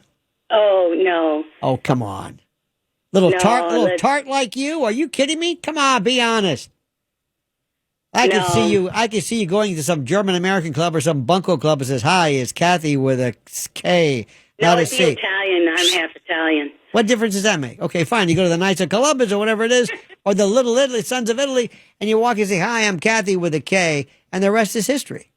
Want to That's know right. why I live alone? I'll tell you why. Because I make too much noise, if you know what I mean. I can see it right now, Kathy. No. And by the way, Oh, come on. You are wild and you know it. Don't give me this, I'm just. So what do you do during the day when you're pining away for the winter to come when you can finally see the old man? What do you do? Take care of the house. What's there to take care of? What are you changing the roof or something? Or I mow. You mow? Wash the siding. I trim trees. Let me tell you something. There's something about a woman mowing that I think is so endearing. Do you have a tractor or a push? Push. Now, is this self-propelled or regular? Self-propelled. Oh, okay. So at least you've got that little luxury. Now, I will admit, when I used to do it, because we've lived all over the place. When you used to do it? What are you Texas, talking about? What are you talking about now? This is a family show, Kathy. When you used to do it, I don't know if we want to. I used to mow. Oh, is that what you call it? Is that what the kids call it? Is that what the kids call it? Mowing? When I'm going to mow, you're going to? When I'm mowing It's self-propelled. Okay. So when you mow, what happens? I always had a push mower. Oh, those are the worst. I know. And then when I stopped doing it, my husband had to do it. And When you he stopped went doing out it, and bought maybe a that woman. self-propelled mower. When did you stop doing it? Is that why he went to Waynesboro? No. Okay. No. Remember the old kind that had the blade that you could see it? It kind of spun around like the. I love them. Yes. You're kidding me. Yeah. That's far. I mean, you get a nice I don't cut. know why, but I do like them. They're, you must. No loud noise from the motor. No, you could mow at 2, 3 in the morning and nobody will know. Now you sound like a stout woman. That takes a lot of muscle and horsepower to push that thing. I will admit, I've never used one. Well, there was one for sale because we like to go like old things, antiques. What do you mean you like old things? What does that mean? Antiques. Oh yeah, is that what you refer to yourself as an antique? Oh sure. Oh, how old does something have to be an antique? 50. 50 years? Yes. Boy, you didn't even think about that. Okay, what's the difference between oldies music and classic rock? The difference. Okay, let me ask you this: how high is up? Oh, let me ask you in this. height? Let me ask you this: have you ever been frightened by the size of Lincoln's ears? Be honest. No. Have you ever gone to bed without saying goodbye? If it's neither here nor there, where is it? Let me ask you this. Is the alphabet in that order because of the song? No. Let me ask you this. How do they ship styrofoam? easily. Why do they sterilize a needle before a lethal injection? Just because. If there's the death penalty, let's say the firing squad for smoking, what's your last request? Smoking. Kathy, you are one sharp cookie. So what's on your mind, Kathy? And your voice sounds like an old timey. Don't tell me Ethel Waters. I get that all the time. An old timey dude. An old timey dude. Let's see. Yeah, I don't know if you want me to say. I don't want to embarrass you or anything. No, tell me. I don't care. I think it's endearing myself. Buddy Hackett. Oh, you know what? I'm honored. Buddy Hackett was great. I wouldn't think Buddy Hackett, but sometimes they get Joe Pesci on helium, or my favorite, Curly Howard on Benzedrine. That's one of my favorites. I heard the other one. The other one? I like that. Sure. But so Kathy, what do you do? About was I don't know if you talked about those 8 Republican senators. Yes. Their phone was yes. We never heard anything about that. I wonder why. I know. Whatever became of that? I mean, it seemed like Kristi Noem was, and the FBI, Kash Patel was getting lots of things of that Russia collusion. They were identifying new things, and just nothing ever became of them. Well, look at the whole notion of who killed Charlie Kirk. Well, I mean, we just stopped talking about it. Right, but they have the guy. You think that's the guy? Come on, Kathy. You don't think... I've had people say to me that what? These conspiracy theories. No, I think that's people's minds just going way out because there's times past. Why do you think he did it? The dude who did it? Yeah. Why do you think he did it? Did you see the note he gave to his girlfriend or boyfriend, or this gay lover, or whatever his roommate? Yeah, the emails. The text. Did you read those? Does that sound like something that this guy would do with commas and referring to a car as a vehicle? And come on, Kathy, get with the program. Yeah, I think he did it. He of course you are, because you know why? He even said the rifle was in the woods. What does that have to do with anything? You mean what rifle that killed Charlie? You mean the rifle that they say killed Charlie? Did they do a ballistics report on it? No. I don't know. And why was he in that Dairy Queen all of a sudden, just kind of hanging around? Didn't look like he was in much of a hurry. Hey, Kathy, don't ever listen. A lot of people may say you're naive. Don't ever worry about that. Keep up that innocence. We need more of you. Thank you so much. Hey, one more thing. Okay, what is it? You had a section where you were talking about section. Now, a talk where you were talking about words being used as verbs. Yes, I think. I don't like it when people use the word "quote unquote" Google to search things. Well, why not? Why can't you just say search an item instead of Google? Why? Well, it's the same reason why sometimes we'll use words like Scotch tape. Can we Xerox something? You know what I mean? My grandmother, I don't know about you, but I think every Italian grandmother referred to the Frigidaire. The Frigidaire was that was it. Period. Or the Hoover. I think the Brits sometimes say to Hoover something. I think it's part of our.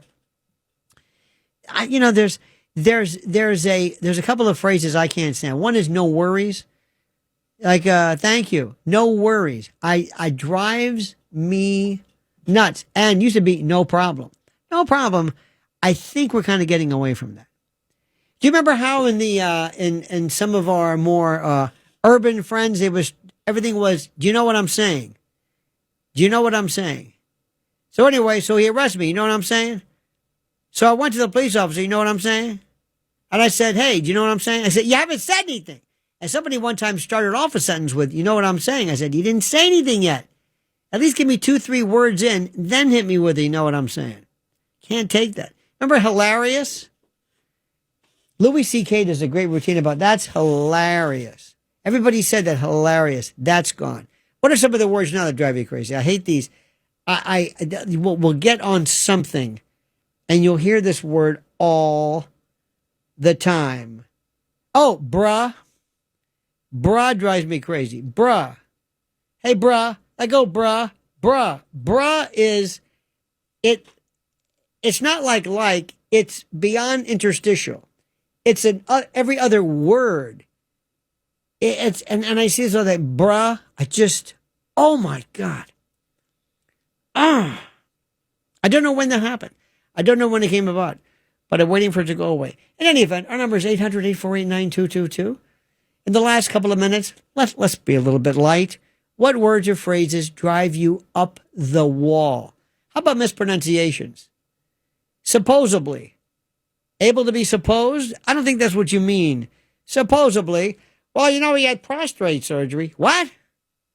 One time we had a guy, I think it was the New York Times, and I even called him and said, prostrate versus supine. Prostate surgery is one. Another one is people who, well, I'll get into the whole anatomy thing later on. In any event, 800-848-9222. That's the number. We have minutes to go before the end of this incredible, this show. It's just, there's a word for it, but I can't say it. Mispronunciations: Tijuana, realtor, jewelry, nuclear, espresso, mischievous, supposedly, Arctic, Antarctic, library, pronunciation, candidate, not candidate, asterisk or asterisk, fort. People say when you have a strength, it's fort, not forte, etc. Picture, got a picture on the wall. Often, cash or cachet. Wrong. Height. Sherbert. And forget the Greek sandwich of a gyro. Forget it. I like a gyro. Let's go back to the phones, back to the fun in no particular order. Let's go to Steve.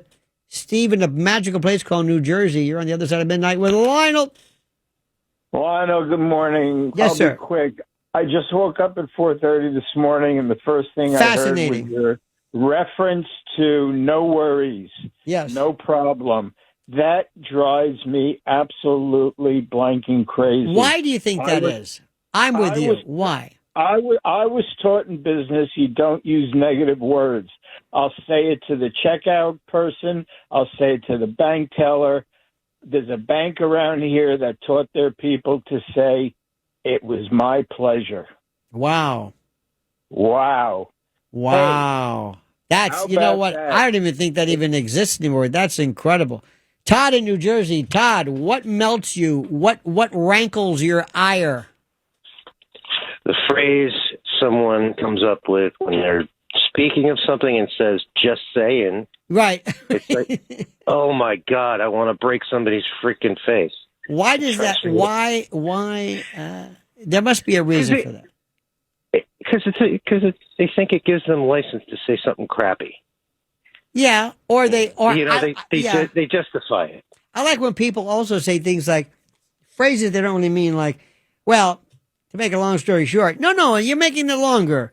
Or my favorite, that being said, that means you're going to contradict something. You're going to these wonderful little niceties, these interstitial connective offal or cartilage that mean nothing. That being said, Dr. Anthony in Long Island, near Long Island City. You're next. I just want to tell you, Lionel, first of all, thank you for taking my call. I love when people say, thank you for taking my call. Long time, first time. Anyway. You are a very, very funny man. And I can tell by the hilarity in your voice that that's true. Yeah, you had me on the floor. You were With telling jokes with that lady before with the lawnmower. You told her that that's one of your little pleasures in life. She didn't understand you. Nothing. And they were right after each other, and she was very nice, very sweet. Kathy with a K, Liza with a Z. She just sat there, and it was wonderful. And I'm thinking, I hope people are understanding what they're hearing, because I'm enjoying it. Well, you are very funny, and Thank I you. don't mind saying that you are not only very intelligent. You're very funny, and Well, that's a thank very you. unique combination. It is indeed, sir. Now, words, anything? Oh, that was it? Was that your thing? That's fine. I appreciate it. Oh, words? Words I hate? Yeah. When you go into a store and someone in front of you says, let me get. What let me get? Yeah, let me get this, let me get. I can't I've been hearing more young people use the word conversate later. By the way, it turns out it's true. It's actually a word. What about this? When I hear irregardless, irregardless is a word. It's not preferred. So what I say is, well, Tony, irregarding the case today, irregarding the show. And they say, what? Well, if irregardless is okay, so is that. Christine's calling. Get ready for this one. Christine, what is it? You make me laugh. And you make me stay up all night. Good. Which is horrible. Good. It's horrible. The for me, words, but- the words, quickly. Yeah. You were saying you hate the bra. Right. The bra. So my 19-year-old daughter, I had her late in life, but she I don't know if that Is that irrelevant? Does it matter? well, yeah, that's a whole other story. But Yeah. she go, oh, yo, bra, Right. bra. So I said, yeah, I'm wearing a bra. Right, Are right. you? What is that? Bra. And then she's like, I call her twice, and she goes, stop spamming me. Oh. Spamming? So I said, I'm going to buy you a whole box of Spam and send it to you. She goes, don't do that. I won't eat it. Like, the words that come out, it's like... Here's another one, too. Listen, I am most... I will defend the F word, or S, I think is the most prolific word. There is. But I don't use it as a substitution for wit. I don't use it just as an interstitial moment of, I'm just going to... But when I see people who F-bomb this and that, excuse me, there are women and children around here, they don't even know. They don't even understand that it's a word you use, dare I say, parsimoniously, rarely, with great care. There's something to be said for that. But I can't deal. It's like talking another language. Oh, one that, I don't know if you noticed this. I don't know when this happened, but people who say Manhattan, Mrs. Martin, what? It's like, where did the T go? What happened? Martin. Who was it? The great, Dion did.